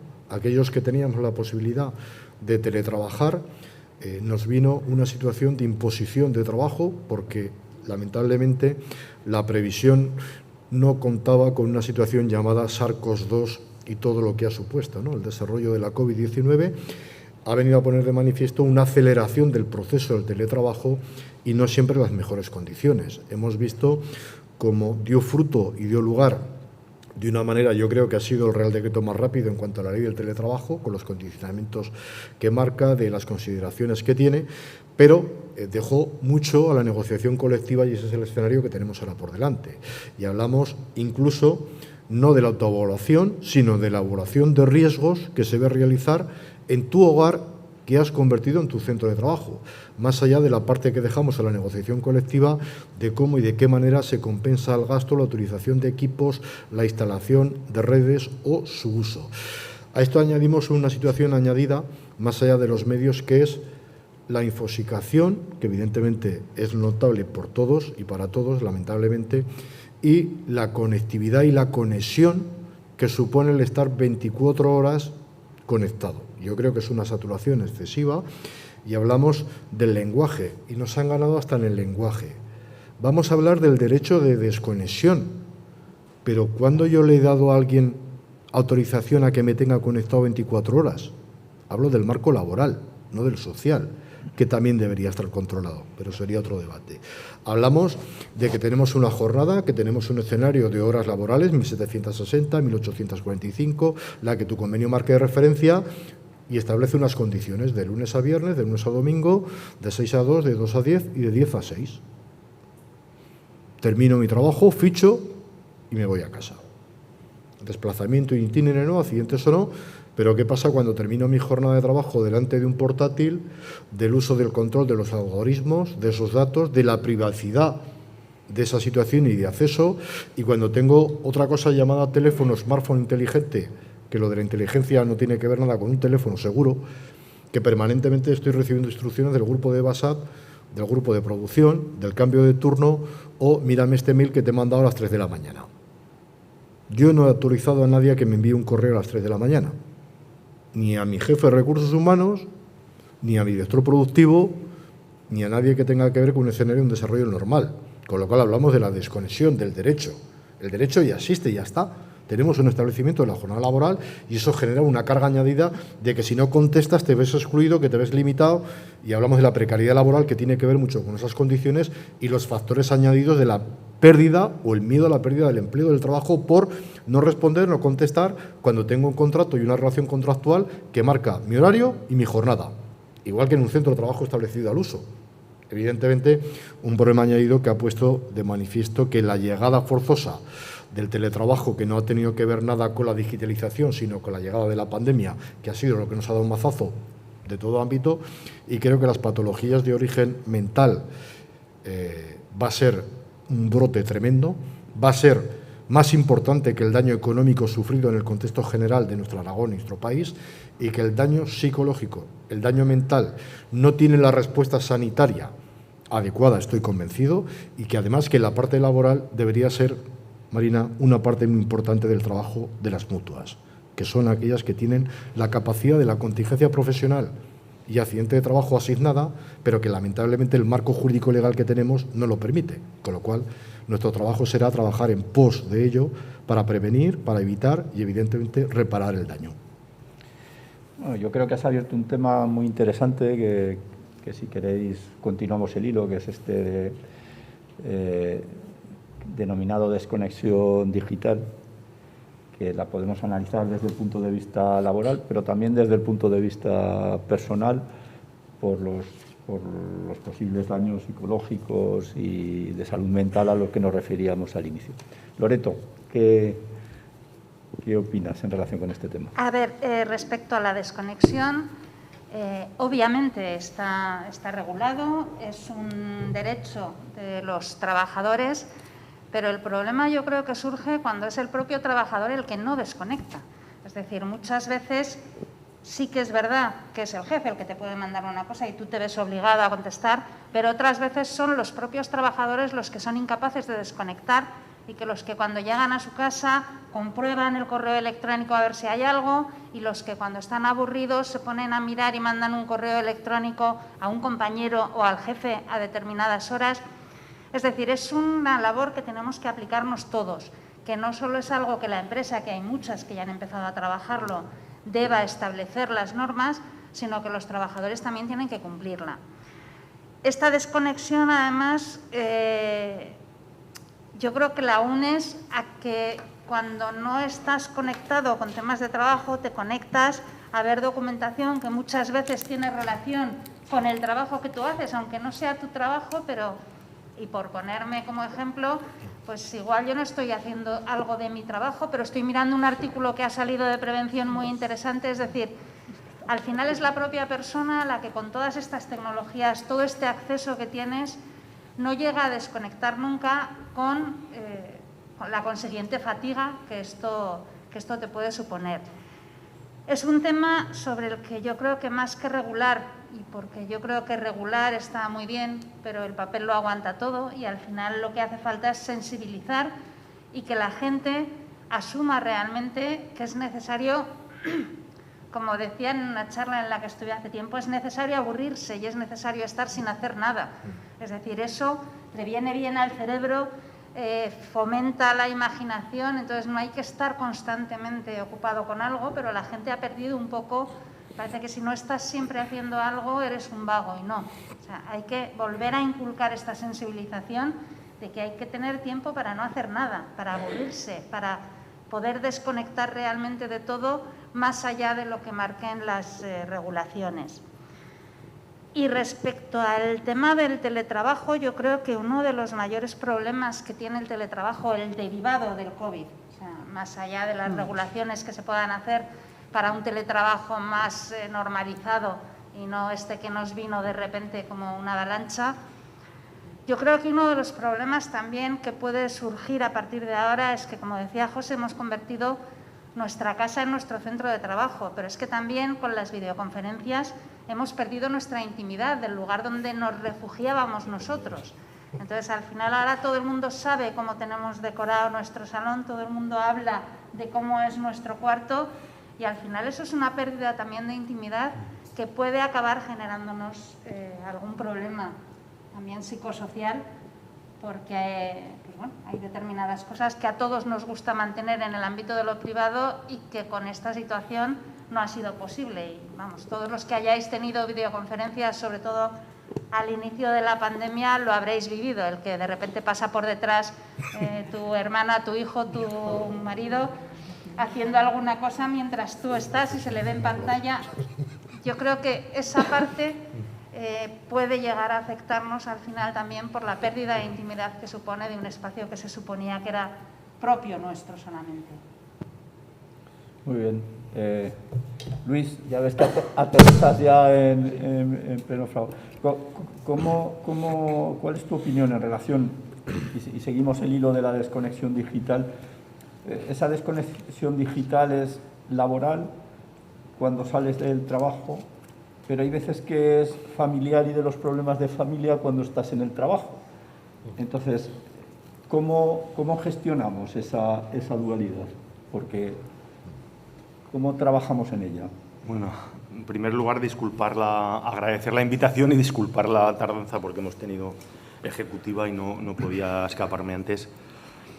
Yo venía con otra idea igual es que como me he perdido el resto de la jornada que quería haber estado, con otra idea de riesgos emergentes, pero respondo a la pregunta del moderador. A nosotros lo que nos preocupa en los últimos meses, más que la desconexión digital en torno al móvil o a la tablet o al ordenador y la empresa, es lo que está sucediendo en sectores como el auto, en Aragón y en otras partes de España, en torno a estos nuevos modos de producción, no tan nuevos, del justo a tiempo, ¿no? El toyotismo, en el que las personas trabajadoras no saben cuándo acaba su jornada, cuándo empieza su jornada, se les llama para que vayan a trabajar. Si no hay determinados materiales, se les dice vuélvete a casa que no hay trabajo. Y entonces eso rompe cualquier conciliación familiar, cualquier organización del tiempo personal, cualquier planificación que te quieras hacer en tu vida, ¿no? Y tenemos, pues que esto está sucediendo y va a acentuarse con la falta de microchips o con la falta de otros materiales y al no haber stocks, etcétera. Y es un problema grave en las relaciones laborales, en la organización del trabajo, que da lugar también a riesgos psicosociales importantes, ¿no? Porque es un poco la vuelta a la plaza del pueblo cuando el patrón te decía, pues tú y tú hasta ahora o no, ¿no? Es decir, esa situación en la que es muy difícil separar la vida del trabajo, atender a las hijas, a los hijos, etcétera, o hacer otro tipo de actividades culturales, sociales, educativas o lo que sea. Y tiene que ver en ese sentido con la desconexión de la que estabais hablando, porque te exige estar permanentemente pendiente de que te llamen o a lo contrario, que vas a la empresa y te dicen, no, vuélvete a casa que no hay trabajo, ¿no? Y esto tiene que ver, pues, con un sistema del que nadie es culpable, digamos, de manera particular, que se ha ido desarrollando, en el que, al no haber stocks, etcétera, etcétera, en el ámbito internacional y no haber pensado Europa, por ejemplo, en la necesidad de tener determinadas industrias localizadas aquí, etcétera, pues bueno, pues que se está dando y que probablemente va a continuar dándose en los próximos tiempos, ¿no? Y sí que establece ese escenario de falta de desconexión y de no poder conciliar, ¿no? Te agradezco mucho, Luis. Has introducido el debate en la siguiente cuestión que íbamos a plantear, que tiene que ver con el cambio, con los cambios organizativos y precisamente sobre eso quería que habláramos ahora, si os parece. Es indudable que se están produciendo cambios en la forma de trabajar derivado del cambio profundo al que las empresas y los propios trabajadores se ven sometidos. ¿Cómo creéis que este cambio incide en lo que estamos trabajando ahora en este bloque, que es la salud mental de los trabajadores? ¿Cómo incide ese cambio y cómo consideráis que se debe gestionar ese cambio para prevenir esos posibles riesgos que se generen? María Victoria, por favor. El ser humano, como hemos dicho, como habéis dicho anteriormente, es resistente al cambio por naturaleza. El cambio nos asusta, el cambio nos genera ansiedad. Y bueno, pues sin lugar a duda, pues en un entorno tan cambiante como el que estamos trabajando. Mariby, por favor, acércate más al micro. Sí, que no se oye. perdón, entre que hablo bajo y que tengo el micro. Pues en un entorno tan cambiante como el que estamos trabajando ahora, pues evidentemente pues eso tiene una serie de consecuencias. Desde nuestro punto de vista es importante que las empresas trabajen en lo que es la cultura del cambio. El concienciar a sus trabajadores, formarlos sobre todo a sus trabajadores y trabajadoras, darles la formación adecuada para afrontar estos cambios de una manera tranquila, de una manera adecuada, de una manera natural, evitar que las personas, pues bueno, lo que os comentaba, ¿no? Que se sientan asustadas por este tipo de cambios y ya si de por sí el ser humano es resistente al cambio, si no se siente partícipe de él, pues evidentemente aún va a rechazar más este tipo de cambios. Entonces sí que es muy importante el crear ese tipo o el introducir ese tipo de cultura del cambio dentro de la empresa. Y establecer una serie de protocolos a la hora de introducir estos cambios dentro de las empresas. Bajo mi punto de vista esto es fundamental, porque de esta manera evitamos que estos cambios no sean adoptados, que se produzcan dentro de los trabajadores pues bueno, ese rechazo y por consecuencia pues bueno, afloren los riesgos laborales derivados pues bueno, de estas situaciones estresantes que producen las personas trabajadoras, pues bueno, una serie de consecuencias dentro de su salud. José, por seguir con este tema que creo que nos da juego, todos coincidimos en que el cambio que nos es dado en general no es visto de manera positiva, y Luis nos ponía algún ejemplo de cambios que nos son dados y que por lo tanto pues generan ese rechazo inicial. ¿Cómo consideras que podemos gestionar ese cambio desde la perspectiva de un sindicato como el tuyo? En este caso, el escenario del cambio tiene dos facciones. Evidentemente, nuestro tejido empresarial es el que es, y tenemos pequeñas empresas muy pequeñas y algunas grandes empresas. Es diferente el cambio desde la gestión del conocimiento en empresas de referencia del sector de automoción, del que yo provengo. Podemos hablar de compañías motoras, en este caso, y tractoras del ámbito industrial y con gran peso en nuestro PIB interior, y estamos hablando de la industria del auto y de los cambios que tienen que ver con los cambios de modelo, con los cambios de producción y con esos cambios en los sistemas productivos.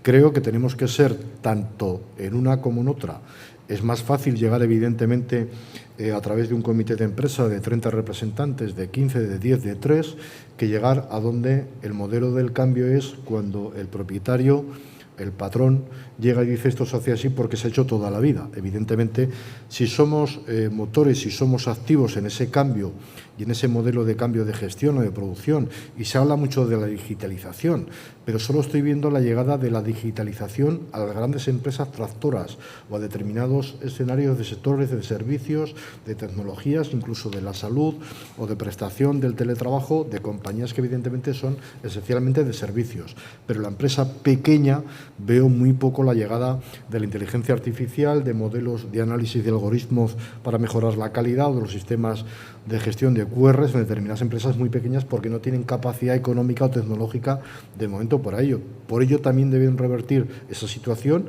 y conformar grupos evidentemente de interés, los famosos stakeholders, ¿no? Esto de los ajonismos que nos gusta tanto, generar inercias y que además seamos desde el marco de la negociación colectiva principalmente factores de ese cambio y que seamos motores del cambio. Evidentemente el cambio nos genera tensión, miedo, ansiedad, depresión, y también vemos otros modelos de cambios productivos que tienen que ver poco con el trabajo decente y el crecimiento económico vinculado con el objetivo 8 de los objetivos ODS, ¿no? Hemos visto el cambio normativo en el famoso tema de los riders, la mal llamada economía colaborativa, que de economía tenía mucho, pero colaborativa tenía poca, porque había un señor con una bicicleta pedaleando cuando la Filomena por Pablo Ruiz Picasso, tiene poco de crecimiento, de trabajo decente y mucho menos de condiciones de trabajo.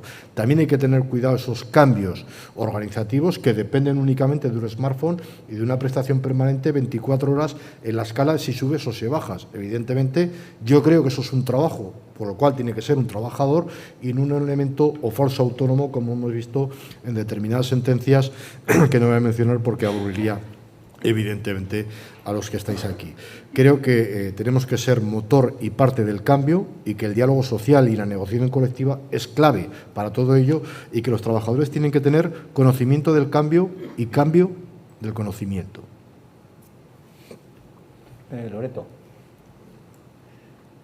A ver, yo coincido con José en que el tema de negociación colectiva y diálogo social son esenciales para poder gestionar el cambio y para gestionarlo de una manera adecuada, pero disiento precisamente en la diferenciación entre las empresas grandes y las pequeñas. Yo creo que cuanto más grande es una empresa, más difícil es mover la rueda, más difícil es hacer el cambio.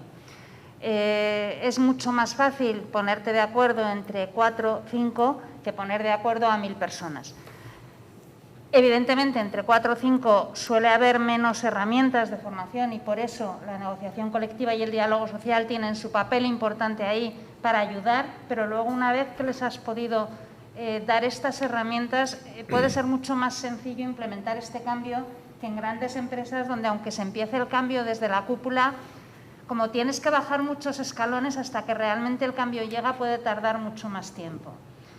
Es cierto que hay que abordarlo, que las empresas tienen que adaptarse dentro de que son mucho más ágiles en la adaptación de lo que son organismos como la administración, pero muchas veces a pesar de esta agilidad que tienen las empresas por la cuenta que les trae en adaptarse a los cambios, la sociedad o la tecnología a veces avanza incluso más rápido que ellos. Entonces, comentaba Luis el tema de los stocks, por ejemplo, y toda la problemática de ruptura de stocks que viene derivada del COVID la vamos a seguir viviendo y es algo que nadie se lo esperaba y a lo que se ha tenido que reaccionar de una manera repentina, y nos vamos dando cuenta de que cosas que no imaginábamos que se iban a parar, porque nadie pensaba que íbamos a tener problemas con las bicicletas por el COVID, pues de repente no se pueden fabricar bicicletas. Entonces, era algo en lo que nadie había pensado. Pero, evidentemente, sí, hay que trabajar por el cambio y hay que trabajar desde el diálogo social y la negociación colectiva, sobre todo por el tipo de tejido que tenemos, en el que hay que echarles una mano porque no siempre o generalmente no tienen la formación necesaria para poder abordar ellos solos estos cambios sin una ayuda de alguien. Luis, has puesto el problema encima de la mesa, como ves, muy interesante. ¿Cuál es la solución desde vuestra perspectiva? La solución. Bueno. No sé, lo que estamos viendo con los procesos de digitalización y robotización, ha habido mucho debate sobre si esos procesos generarían empleo o lo destruirían. Y en la fase que estamos, lo que se está viendo es que hay una destrucción de empleo, ¿no? Y además de los empleos, digamos, medios, entonces, probablemente crecerá el empleo muy cualificado y el poco cualificado. Y toda la parte intermedia, que era probablemente la más interesante, es la que puede que se destruya. Entonces, eso genera mucha preocupación entre la gente trabajadora, claro, porque está ahí su vida y su trabajo en juego, ¿no? Entonces, genera una incertidumbre que, si a eso le sumamos, como estamos viendo estos últimos meses, todo lo que tiene que ver con cómo los modelos de organización del trabajo han enfrentado una crisis que no esperábamos, ¿no? Bueno, aunque había algunas alertas, ¿no?, científicas y de otros sectores que decían que podía llegar, pero que no teníamos ahí, digamos, interiorizada o preparada que nos íbamos a enfrentar a una crisis de esa magnitud. Entonces, claro que es fundamental la negociación colectiva, el diálogo, la formación, pero es fundamental también, a ver si ahora con los fondos estos europeos, algunos cambios en el modelo productivo español, ¿no?, que nos lleven también, como decía antes, pues a volver a tener determinadas industrias que nunca tenían que haber salido desde nuestro punto de vista del territorio y tenerlas aquí para no ser tan dependientes y que eso nos lleve a las situaciones que estamos viviendo, ¿no?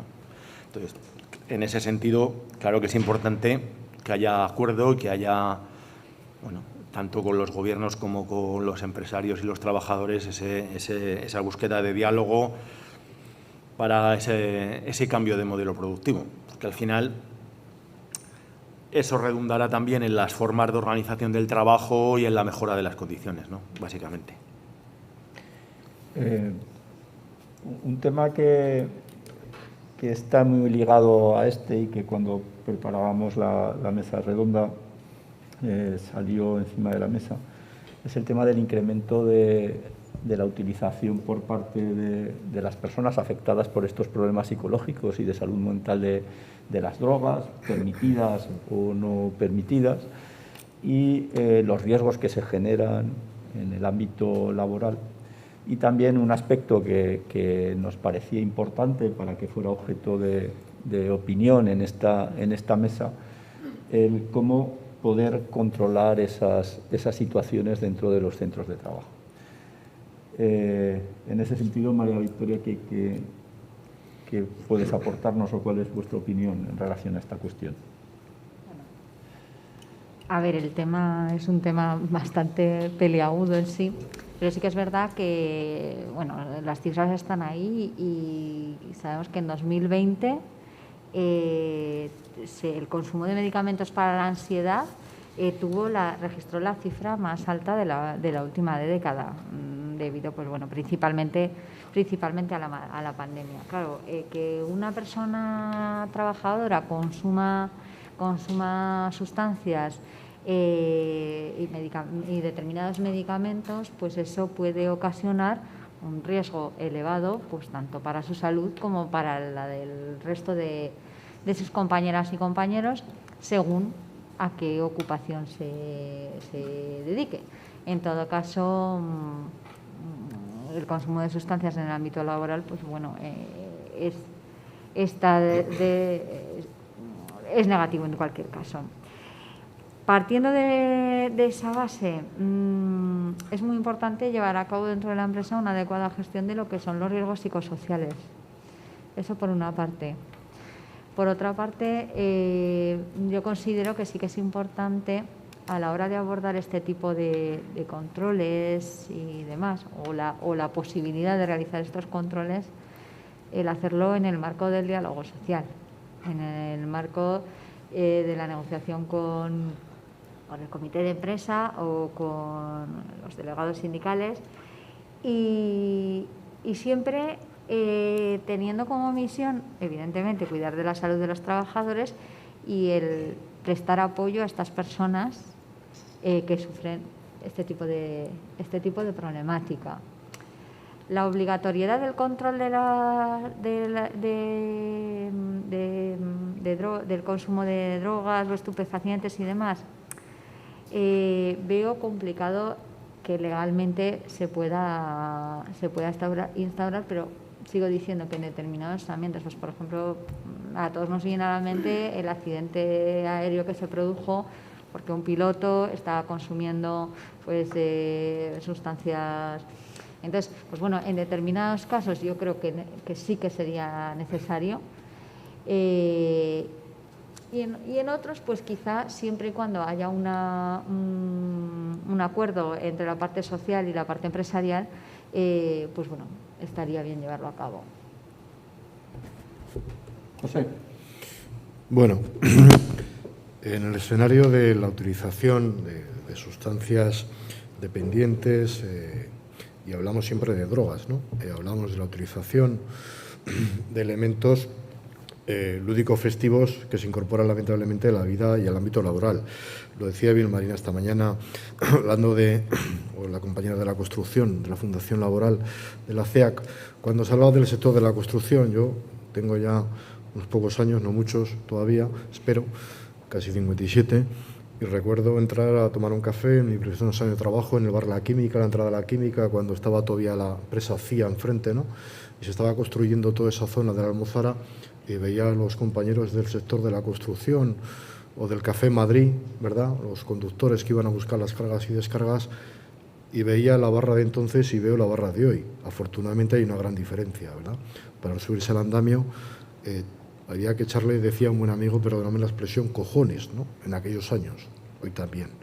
Pero evidentemente aquellos le echaban eso, un carajillo, una faria, una copa de anís, un revuelto y alguna cosa más. Evidentemente la condición y la visión social ha cambiado, pero sigue subyaciendo un problema. También habría que hablar de las trabajadoras, y digo trabajadoras porque principalmente son muchas las trabajadoras de determinados sectores sanitarios, sociosanitarios, de la dependencia, de las residencias, de la limpieza, que tienen que ir a trabajar utilizando fármacos para poder llevar a cabo su trabajo.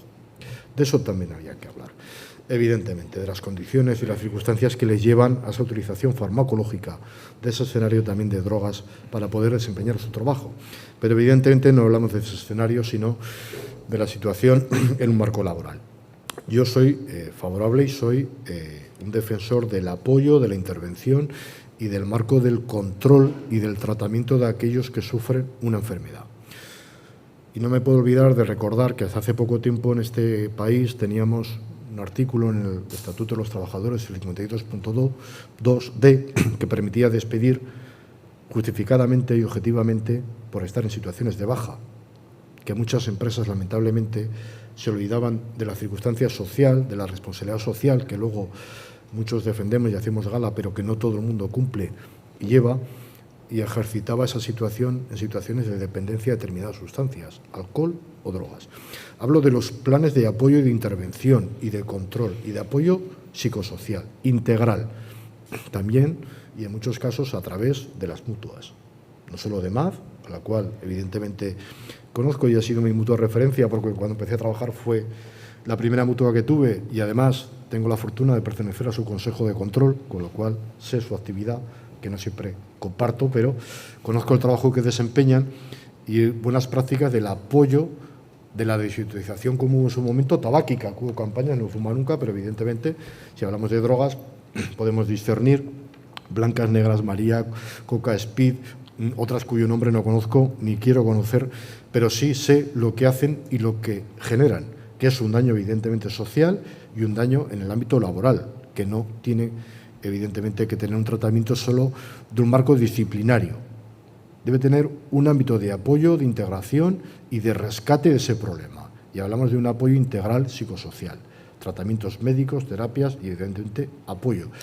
Hace falta mucho trabajo en ese escenario y lamentablemente mucha falta de capacidad de empatía y de ponerse en ese papel para desempeñar el papel de combatir y de prevenir que eso no suceda.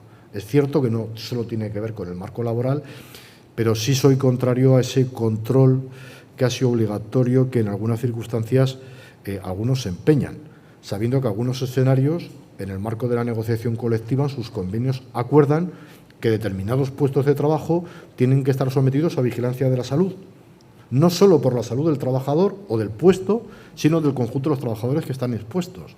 Hablaba Verónica del accidente de Germanwings, os lo recuerdo bien, 2 compañeros amigos míos fallecieron en el accidente de trabajo. 2 miembros de un comité europeo de la Unión General de Trabajadores perdieron la vida porque a un señor se le fue la olla, hablando literalmente y rápidamente, pero no hubo una intervención por la Administración en su momento del control y la gestión adecuada de esa baja, de alguien que estaba en una situación depresiva con utilización de fármacos, que cogió la ideación autolítica, no individual, sino colectiva, de matar a 272 personas. Un problema, evidentemente, que puso de manifiesto esa situación y esa mala gestión, tanto por la parte, evidentemente, del control sanitario, como, en este caso, de la compañía, del piloto, que no tenía que permitir, no tenía que consentir que un trabajador en esas condiciones y tener esa información adecuada, bajo el control médico hablo, no público, evidentemente, una situación de apoyo y hubiésemos evitado que 2 trabajadores, que 2 buenos amigos hubiesen perdido la vida conjunto con 270 personas más. Loreto. A ver, yo creo que es un tema muy complicado y que precisamente lo complicado del tema muchas veces hace que realmente no se empiece a trabajar en él. Por una parte está la obligatoriedad que tiene el empresario de dejar trabajar solo a aquellos trabajadores que están capacitados. Es decir, el empresario, en teoría, tiene la obligación de no dejarle hacer a un trabajador que no está capacitado un determinado trabajo. Pero en ocasiones, para saber si está capacitado en ese momento, te encuentras con que tienes sospechas de que está borracho y va a conducir un tráiler, pero no puedes probarlo. Pero claro, también tienes que hacer las pruebas para ver si está capacitado en ese momento. Es decir, no si el fin de semana ha hecho lo que le ha dado la gana, que eso entra dentro de la parte de su vida privada. Con lo cual, cuando vas sumando todas estas cosas de la necesidad de que el empresario garantice que ese trabajador está capacitado, sin meterte además en la intimidad del trabajador y teniendo en cuenta que luego, al final, lo que interesa es saber por qué ha llegado a esa situación de no estar capacitado. Es decir, ¿cuál es la causa? La causa es una mala organización del trabajo, la causa es que tiene una enfermedad y que necesita medicarse por la enfermedad, o la causa es que acaba de tener un hijo y lo que viene es dormido, que ese también sería otra situación en la que no estás capacitado. Entonces, es un tema muy complicado porque hay una cantidad de situaciones muy diferentes en las que estás haciendo chocar la obligación que tiene uno de garantizar una cosa con el derecho que tiene otra persona a su intimidad personal y hacer lo que quiera en su tiempo libre, siempre que no le afecte a la capacidad del trabajo. Y yo creo que el mayor problema de todo esto es eso, que nos quedamos en controles sí, controles no, en lugar de sentarnos a decir, vamos a ver, el problema está, todos lo sabemos, el problema está en el alcohol, está en las drogas, María, o similares, está en los ansiolíticos, pero está en no dormir, está en la mala organización del trabajo. Entonces, una vez que sabemos el problema, vamos a intentar buscar las causas y cómo podemos garantizar la seguridad y la salud, sobre todo en el trabajo en un primer momento, y que luego se extienda sin ningún ánimo ni de despedir ni de sancionar, sino de mejorar, que al final yo creo que lo que todos queremos es eso, aunque unos pretendamos hacerlo por un camino y otros por otro. Entonces, lo que tenemos que acordar es el camino a seguir, pero por lo menos empezar a andar y no dejarlo siempre bloqueado por el tema del conflicto entre si tengo o no derecho a meterme en esa parte de la intimidad. Luis, nos faltaría vuestra perspectiva para, sí, para tener el completo a mí me gustaría el panorama. Darle un giro a la situación. Lo ha dicho Maribí, ¿no? Durante este tiempo hemos visto cómo ha crecido el consumo de fármacos ansiolíticos, antidepresivos y también de tratamiento del dolor. Pero no es algo nuevo, no es algo que sea exclusivo de estos meses de pandemia. Hay sectores enteros, como el sector sociosanitario, con unas condiciones de trabajo de bastante tensión, bastante carga de trabajo por persona y además un entorno, digamos, afectivamente pues, complejo, ¿no? Como es la atención a las personas, donde hay muchas lesiones musculoesqueléticas, problemas de organización del trabajo, de exceso de carga de trabajo, que te llevan a que, pues, o bien con receta médica o sin receta médica, mucha parte de la población trabajadora consuma antidepresivos y calmantes y vaya y necesite tomar eso para ir a trabajar, ¿no? Y entonces, bueno, son drogas legales, pero que de las cuales se hace abuso no solo por parte de la persona, sino por parte del sistema, porque las condiciones de trabajo, y sobre todo también lo decía Loreto, la organización del trabajo lleva a esa circunstancia, lleva a tener problemas musculoesqueléticos, lleva a tener ansiedad, lleva a tener estrés. En muchos sitios esos riesgos, en muchas empresas no están evaluados, es decir, hay que evaluar los riesgos psicosociales igual que el resto de los riesgos, ver cuáles son sus causas y tomar las medidas preventivas. Y luego además está el cierre del círculo, que es la prueba del 9, que es la vigilancia de la salud, para confirmar si las medidas preventivas están surgiendo efecto o no para corregir los problemas. Y esto pues, se ha visto también durante la pandemia, bueno, que los servicios de prevención pues, han fallado un poquito, ¿no? Y el sistema preventivo en su conjunto también habría que darle una vuelta, porque esto que en la ley de prevención de riesgos está pues, bastante bien pensado y tal, en la práctica no viene a funcionar. El que la vigilancia de la salud esté conectada con las medidas preventivas nos sirva para hacer ese feedback necesario, etcétera, ¿no? Entonces, bueno, pues porque luego las drogas ilegales, bueno, pues es una parte pequeña que hay que tratar a la gente como personas que tienen pues una enfermedad, una adicción, y etcétera, ¿no? Pero luego hay una cuestión en general, y es que casi el 90% de las empresas españolas y aragonesas, da igual, pues son pequeñas y muy pequeñas. Es el tejido fundamental. En esas empresas, en la mayoría no hay representación sindical, no hay una delegada o delegado de prevención que pueda un poco intervenir y que pueda tener una visión y hablar con la empresa, etcétera, ¿no? Eso no existe, ¿no? Y entonces, el gran reto que tenemos desde mi perspectiva es cómo a todo ese tejido empresarial, que es el mayoritario y que hay que cuidar, que llegue la cultura de la prevención en todos los sentidos, en los psicosociales y en el resto, ¿no? Entonces, bueno, yo creo que la organización del trabajo, yo creo que ha salido en varias cuestiones, es clave para hacer que la gente no enferme al ir a trabajar y, por lo tanto, no necesite drogas legales o no para poder resistir el trabajo, ¿no? Muy bien, pues creo que hemos tenido una perspectiva completa de un tema complejo, muy complejo. Si os parece, hemos empezado la mesa redonda diciendo que el tema de los riesgos emergentes es un tema de plena actualidad y creo que lo es plenamente asociado a la pandemia, al COVID que estamos viviendo todavía. La pregunta que os haría, José, ya empezamos este bloque contigo, ¿qué crees que nos ha enseñado el periodo de convivencia con el COVID-19 en relación con los riesgos emergentes y la necesidad de preverlos o anticiparlos? Bueno. Y si me permites, ya lanzo el bloque entero porque vamos de tiempo muy justo.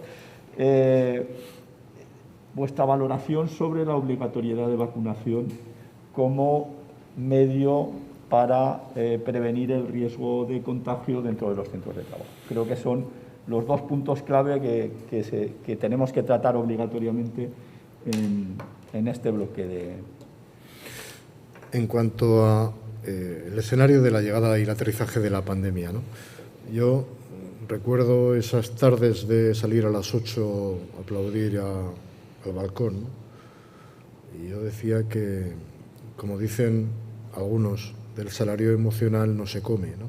Y hablaba de las condiciones de los trabajadores del sector sanitario, faltos de medios, de recursos, de las trabajadoras de la limpieza de un hospital a las que no les vacunaban por ser de una subcontrata, del arduo trabajo que tuvimos que hacer, y hablo todos del marco del diálogo social, para alcanzar acuerdos de protocolos. Recuerdo haber participado en aproximadamente 700 guías con el Instituto Nacional de Cirugía en el Trabajo, con organizaciones empresariales, sectoriales, de actores, de teatro, de cine, de empresas que no sabían existían, de investigación, de nanotecnología. Y todos decían una frase que se me quedó grabada: de esta saldremos mejor. No. Ni saldremos mejor, ni saldremos peor de lo que éramos. Saldremos tocados de lo que éramos. Cuando hablamos de la normalidad, ¿no? Parece ser que esto no es normal. Pues lamentablemente espero que tengamos capacidad de resiliencia y de adaptación, porque mucho me temo que dentro de la deriva del escenario del cambio climático y todo lo que supone, más allá de las ganas o no, hemos visto una situación, no van a entrar en teorías conspiranoicas del laboratorio de Wuhan o no, los vampiros, los murciélagos, igual. El virus sale ahí, muta, aprende, y nosotros tendremos que ser igual y anticipar esa situación de posibles crisis climáticas o no, en este caso una zoonosis que ha paralizado el mundo y la actividad como no se ha conocido, por lo menos en la historia cercana, y en España de 1908, la gripe española, aquella gripe evidentemente que paralizó el país y que generó daño, pero creo que este daño va a ser muy emocional, muy social, muy vehemente, y creo que tenemos que aprender a poner en valor los servicios públicos, la necesidad de pagar nuestros impuestos para tener unos mejores servicios públicos, para tratar mejor al sistema público de salud, para tratar mejor a los trabajadores y las trabajadoras que determinamos en un Real Decreto esenciales y luego nos olvidamos de ellos cuando dejamos de aplaudir, de sus condiciones de trabajo. Y creo que hemos sacado algo que entre todos creo que juntos no seremos mejores, pero seremos más, y como reza el lema de la Unión General de Trabajadores, la unión hace la fuerza, y creo que con esa fuerza, con el espíritu y la capacidad de resistencia como aragoneses que tenemos y zaragozanos de pro, y hemos dado muestras históricas de ello, con aquello de Agustina de Aragón, aunque no fuera de Aragón, pero evidentemente esa capacidad de resistencia, creo que el papel del diálogo social, llegando a un acuerdo que fue rápido y metagórico del acuerdo social, progreso para la salida de la economía de la situación del COVID-19 en Aragón, con 753 medidas, de la que todos de los que estamos aquí fuimos parte activa, no todos directamente, yo lo fui y viví esas reuniones con intensidad, y creo que fruto del diálogo social y el consenso sí que somos mejores, y que somos una tierra de acuerdo, de diálogo, y por eso somos una tierra de progreso, y eso sí que es una circunstancia que tenemos que poner en valor Otra cosa es lo de que esto nos hará mejores. He visto lo mejor y lo peor de cada uno ante el miedo del COVID. Como organización generamos una atención en los primeros escenarios del estado de alarma, y yo sé lo que es el Tecnos 3. Creamos diferentes grupos de atención de base confederal a nivel nacional. Yo gestiono uno de ellos, salud laboral, y el segundo día, cuando abrí mi ordenador y tenía 17.500 consultas, sabía lo que era el Tecnos 3. Y escuchaba a la gente llorar al otro lado del WhatsApp, y tengo miedo, ¿qué hago si voy a trabajar y me contagio y tengo un hijo pequeño y a mí no me dan teletrabajo y a mis compañeros sí, o al revés? Hemos aprendido la capacidad de resistencia y que esa unión del marco del diálogo social y de los agentes sociales sí que es una puesta en valor de este territorio y que lamentablemente no es ejemplo en el país.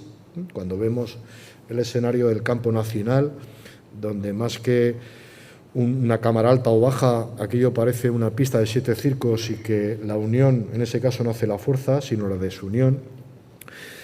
Y creo que hemos aprendido que tenemos que tener mejores servicios públicos, que tenemos que tratar mejor al conjunto de nuestros trabajadores y trabajadoras, sean del sector que sean, y sobre todo de esos que llamamos esenciales, ¿no? Que hicimos una relación, un real decreto de estado de alarma y luego nos olvidamos de ellos.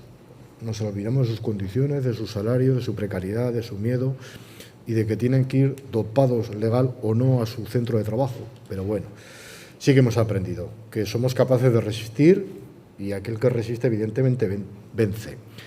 Y en cuanto al escenario de la vacunación obligatoria, leí hace poco, lo comentaba antes en el café, el comentario de un antiguo responsable del Gobierno de Aragón diciendo que por qué algún sindicato no salía a decir la obligatoriedad de las vacunas. Me gustaría decirle que le pediría la misma intensidad cuando los trabajadores del sector sanitario y sociosanitario estaban indefensos, cuando una consejera tuvo que dimitir por decir e impulsar a los profesionales sanitarios que se hicieran los EPIs porque no tenían previsión ni recursos y les costó la vida y, lo que es más importante a muchos de ellos ahora todavía, la salud mental del conjunto de esa clase trabajadora. Ejerce un derecho que nos asiste y yo recomiendo y creo que es más que aconsejable que todo el mundo se vacune. Y digo todo el mundo. Hay un marco legal establecido y es un derecho que me asiste y entra en una colisión de derecho individual y colectivo y entiendo que hay que proteger la salud en el conjunto de la población. Pero hay un marco legal y hay un Real Decreto de Agentes Biológicos que dice que el empresario pondrá a disposición, incluso el Real Decreto de Agentes Biológicos, los medios necesarios de protección conocidos en el momento. Vacunas, hablo de laboratorios, mataderos, ¿y qué habla de las condiciones de los trabajadores de los mataderos? Cuando hablaba esta mañana el compañero de Asaja, yo sí sé lo que pasa en los centros de explotación, en este caso agrícolas, y de los mataderos de esta comunidad autónoma. Lo sé bien. Lo sé bien. Falta de medios, de recursos, de condiciones, que iban a trabajar porque si no trabajaban ese día no cobraban el salario y estaban en una situación alegal porque no hay nadie regular. Y evidentemente entiendo que es un derecho que debe de tener y ejercer aquellos que lo tienen, que son el conjunto de los trabajadores y trabajadoras de este país, que yo entiendo que hay que sensibilizar, que hay que concienciar, que hay que informar, que es un bien general, pero es un derecho y el derecho se ejerce o no se ejerce. Y evidentemente la protección colectiva entiendo que es importante y yo la defiendo, pero no puedo obligar y no puedo condicionar a nadie por el ejercicio de mi opinión y del marco legal, no nos olvidemos. No somos Francia, no somos Italia. Si hay un cambio en la legislación, y ahí estará, pues veremos y decidiremos. Pero evidentemente el marco legal es de obligado cumplimiento y de conocimiento. Los sectores sanitarios son complejos y sociosanitarios tienen vinculación con personas de especial sensibilidad, mayores, gente dependiente, inmunodeprimida, y entiendo que es un trabajo de empatía el vacunarse y de protección colectiva, pero no sé si afortunada o desafortunadamente en este país no es obligatorio y mientras no lo sea nadie puede condicionar a nadie, igual que el derecho al respeto a saber si yo me he vacunado o no, que en muchas empresas, en algunas, con carteles públicos de quién se va a vacunar y quién no. Los datos médicos son confidenciales y bajo el escenario de confidencialidad estamos hablando. Que no tiene que conocer nadie que yo no quiera que conozca cuál es mi situación médica. Hay un escenario de control médico, las condiciones sanitarias son las que son, pero hay un respeto y derecho a la intimidad y a la protección de la salud de todos, del que se quiere vacunar y del que no. Y esa colisión, evidentemente, la entiendo, pero no puedo condicionar la obligatoriedad a nadie. Gracias, José. Pues voy a pedir que seáis más breves porque estamos con el tiempo muy justo. Victoria. A ver, con respecto a la pregunta que hacía sobre que si hemos aprendido algo, ¿no?, de la pandemia y demás, pues evidentemente sí. Yo creo que todas las empresas, hablo desde el punto de vista empresarial, pues sí que hemos sacado muchas cosas en claro, ¿no? La importancia de la anticipación, la importancia de la protección colectiva frente a la individual, sin olvidar también la individual, evidentemente. Hemos aprendido nuevos modelos de trabajo que antes eran impensables y nos hemos sabido adaptar. No hay que olvidar que las empresas hemos sufrido y mucho. Yo también he recibido llamadas de fontaneros llorando, de pequeños empresarios que es que no sé cómo hacer el ERTE y no me cogen el teléfono en el SEPE, que no, pero bueno, esto ya son otros temas, ¿verdad?, que no son objeto de esta mesa de debate, pero sí, pues bueno, al final yo creo que hemos demostrado que somos un tejido productivo que se adapta, que se ha sabido adaptar. Muchos se han quedado en el camino, evidentemente, muchas empresas se nos han ido por el camino, pero aún así yo creo que hemos salido reforzados. Con respecto al tema de la vacuna, no podemos legalmente, no se puede obligar a nadie a vacunarse actualmente con la regulación normativa, tal y como decía José.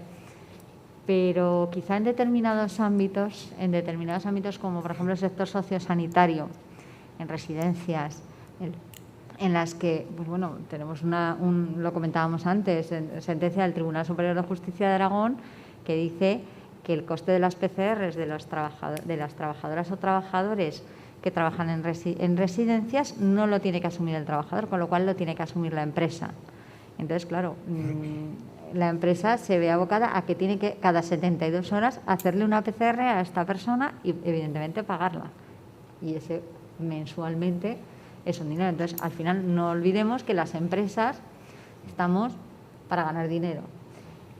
Y claro, el coste que supone tener una persona en esas condiciones, pues de alguna manera tendría que haber algún instrumento que apoyase a la empresa en este sentido.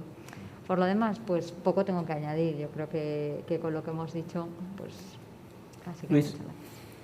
Sí, los trabajadores también van a trabajar para ganar dinero, Maribel. Quiere decir que si de una persona que cobra 800 o 900 euros al mes, cada 2 días se tiene que pagar una PCR de 100, 150, 120, pues no puede hacerlo, ¿no? Quiero decir que, bueno, yo, con respecto a la pandemia, yo creo que es un aperitivo de lo que está por venir.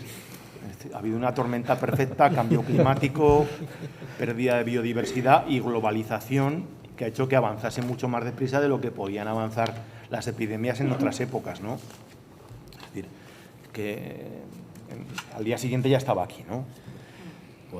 Entonces, aprendemos algo, hemos aprendido. Yo últimamente estoy muy pesimista porque veo una especie de pensamiento infantil colectivo, de búsqueda de culpables, cuando realmente no es así. Hay que buscar las causas, pero culpables, pues es que se nos ha caído el cielo encima, ¿no? No se aceptan las restricciones como si fuera también algo que fuera opcional. Y es que no saldremos nunca así de esto si no se aceptan determinadas medidas sanitarias, ¿no?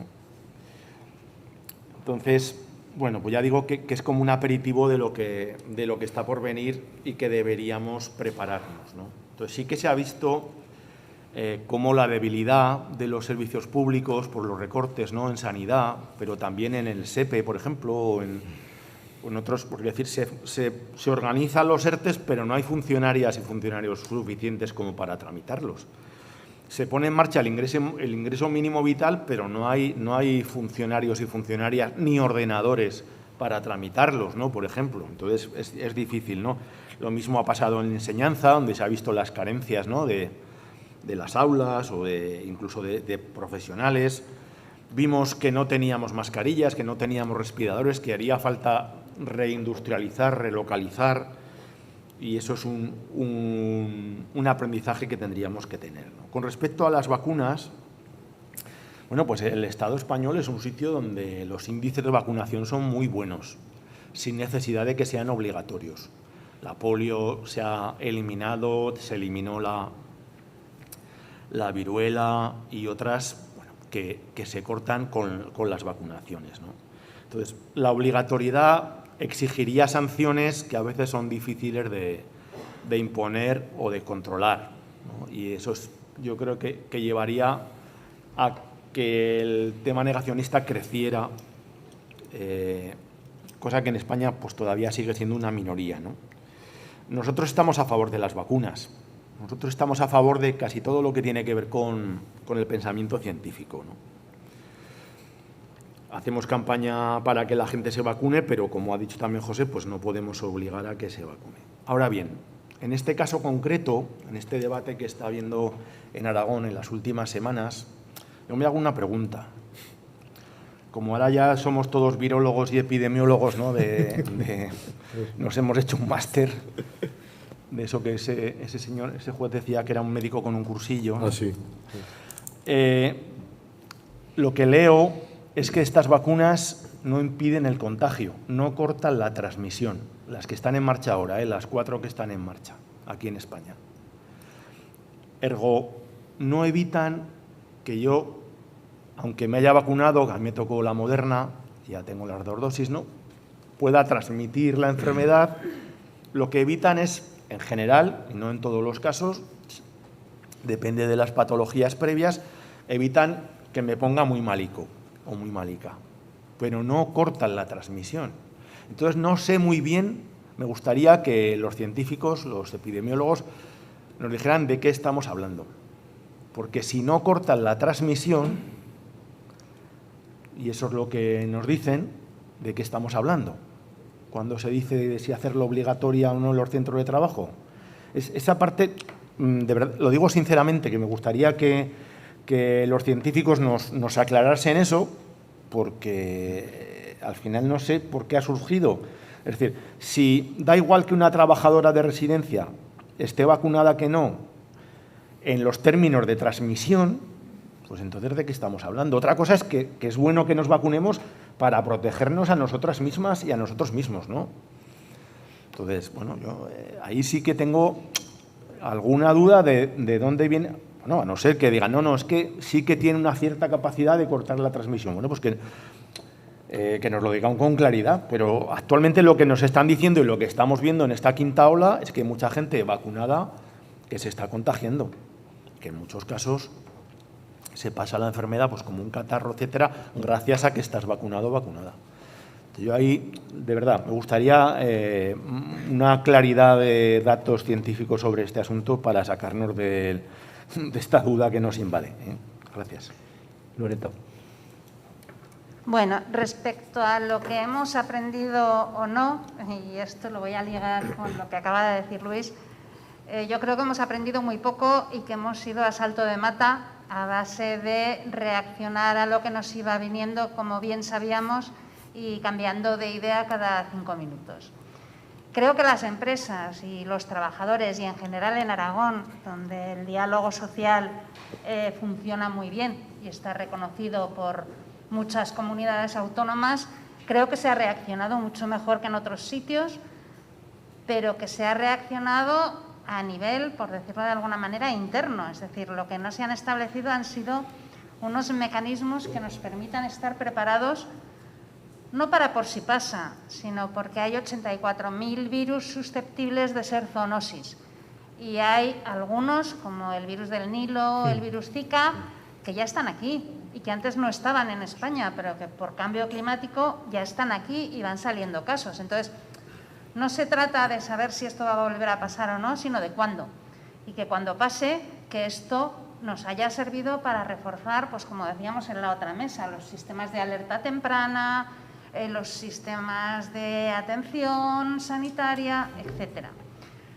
Yo creo que aquí quien más está fallando es la Administración, porque las medidas que toma son medidas a salto de mata al problema que hay, pero luego no instaura unos mecanismos que te permitan establecer un sistema con el que estés preparado. Respecto a la obligatoriedad de la vacuna, a ver, por una parte estoy de acuerdo con lo que dice Luis y me parece totalmente normal, es decir, mientras no sea una vacuna que sepas que realmente es 100% efectiva y esta vacuna se ha fabricado en un tiempo récord y no es como la de la tuberculosis, que sabes que te vacunas y ya está. Mientras no sea una vacuna definitiva y efectiva, hacerla obligatoria me parece que no tiene ningún sentido. Ahora bien, lo que tampoco tiene ningún sentido es que a la vez que estás diciendo que la vacuna no es obligatoria y que no puedes preguntarle al trabajador si se ha vacunado o no, estés en la misma norma diciendo que al que no está vacunado le tienes que hacer 2 PCRs a la semana. Es decir, vamos a establecer las cosas y las vamos a hacer bien. Entonces, si en un determinado trabajo no estar vacunado es un riesgo, pues bueno, habrá que plantearse que igual ese trabajador no puede estar en ese puesto de trabajo. Y si no lo es, pues ya está. Tampoco vas a obligarle al empresario a que haga las PCRs. Y si además si con la vacuna sigues transmitiendo, es que tendrías que hacerle las PCRs a todos. Entonces, falta mucha información y es muy difícil el poder decir si sí o si no, más allá de la responsabilidad personal de saber que evidentemente cuanta más gente haya vacunado, más fácil es frenar la transmisión, porque vas a requerir mayor carga vírica y mayor tiempo de exposición para contagiarte y, por lo tanto, poco a poco, y se está viendo en los datos estadísticos, la vacunación sí que hace que vaya desapareciendo, vaya bajando el número reproductivo del virus. Entonces, es complicado. Muy complicado. Para finalizar, teníamos un cuarto bloque que no vamos a poder abordar. Si os parece, unimos el cuarto bloque con una frase final. Os voy a pedir pues eso, un par de frases que resuman vuestra experiencia en riesgos emergentes y su conexión con el diálogo social, que era el objetivo de esta mesa redonda. Si os parece, pues empezamos por Luis. Sí, bueno, de manera general, un poco cambiando al otro giro. Yo creo que hay riesgos que ahora vemos como emergentes que han tenido alertas tempranas ya, o sea, que no son tan emergentes, sino que ha habido muchos avisos. Nos podíamos estar enfrentando a nuevas situaciones, pues por ejemplo con la nanotecnología, ¿no? Que no sabemos si podrá ser el amianto del siglo XXI. Y frente a eso, ¿qué hay que hacer? Pues hay que evaluar. Tanto el Tratado de Maastricht, que da lugar a la Unión Europea, como el Estatuto de Autonomía de Aragón reconocen el principio de precaución. Y de eso deberíamos estar hablando, es decir, de que antes de poner en marcha determinado producto o determinada tecnología hay que asegurarse de si eso es nocivo o no para el medio ambiente, para las personas. Bueno, pues ese principio de precaución es el que hay que aplicar en muchos casos también en el ámbito laboral y hay que aplicarlo pues con el diálogo y con la negociación, ¿no? Y bueno, porque también yo qué sé, por decir algo que los exoesqueletos, pues bueno, pues hay que ver antes si eso daña al organismo humano, si no, si funciona, en fin, que hay que hacer una serie de pruebas y de evaluaciones antes de poner algo en marcha, porque si no luego vienen los lamentos, ¿no? Y los problemas posteriores. Y ahí deberíamos estar, es decir, escuchando las llamadas de los científicos y viendo cómo eso se traslada al mundo laboral y a los acuerdos entre empresas y trabajadores, ¿no? Loreto. Bueno, yo creo que los riesgos emergentes, salvo pues, los derivados de la nanotecnología, que son los únicos que se me ocurren ahora, que realmente son nuevos y desconocidos, la mayoría de ellos son emergentes porque están incrementándose en su ocurrencia, es decir, las temperaturas, etc. Al final yo creo que tanto empresas como trabajadores o como sindicatos, todos queremos lo mismo. O sea, todos queremos que los trabajadores estén sanos, estén saludables, pues porque son más felices y porque son más competitivos. De manera que todos estamos contentos con unos trabajadores que estén en plenas condiciones. Quizá la diferencia es cómo queremos llegar a eso o quién tiene que pagar la cuenta de eso. Entonces, ahí es donde la negociación colectiva y el diálogo social nos va a permitir eso, establecer las pautas para cómo avanzar, porque si no hay negociación colectiva, si no hay diálogo social, al final nos enrocaremos una parte y otra y seremos, como pasa en otras comunidades autónomas, enemigos, y eso lo que nos hará es no avanzar. Entonces, de lo que se trata es de avanzar, aunque sea despacio, pero no pararse, y por lo tanto es fundamental que el diálogo social y la negociación colectiva estén allí trabajando todos los temas y entre ellos los riesgos emergentes. María Victoria. Sí. Yo creo que es muy importante. Retomo un poco lo que comenta Loreto, ¿no? Yo creo que es en el ámbito del diálogo social donde mejor se puede trabajar sobre los riesgos emergentes. Es la empresa, y cuando digo la empresa no me refiero a la empresa como entidad, sino me refiero a las personas trabajadoras y a la dirección, quien mejor conocen los riesgos que están presentes en su centro de trabajo. Es importante trabajar en la negociación colectiva tanto a nivel sectorial como a nivel de empresa, como a nivel autonómico, etcétera, etcétera, para crear un marco adecuado para tratar estos riesgos emergentes. Nosotros, yo creo que en Aragón estamos trabajando bien en ese sentido. Los 4 agentes sociales, junto con el Gobierno de Aragón, estamos implementando acciones para llevar a cabo la Estrategia Aragonesa de Seguridad y Salud en el Trabajo, que se ha prorrogado y en la que hay diferentes acciones que hablan sobre el tratamiento de los riesgos emergentes, tanto a nivel de investigación como a nivel de divulgación y demás. Y creo que en ese sentido los 4 estamos trabajando de una manera muy de la mano con el Gobierno de Aragón y se está trabajando bien, pero bueno, siempre hay mucho trabajo por hacer y creo que debemos seguir en esta línea. Gracias. José. Breve. Por la innovación, por el desarrollo, por la investigación, por el derecho a la conexión, con derecho a la desconexión y por la continuidad y la conexión del diálogo social con la negociación colectiva. Gracias por la brevedad. Agradeceros a todos vuestra contribución a la mesa. Yo creo que habéis sido testigos de lo que es el diálogo social en Aragón.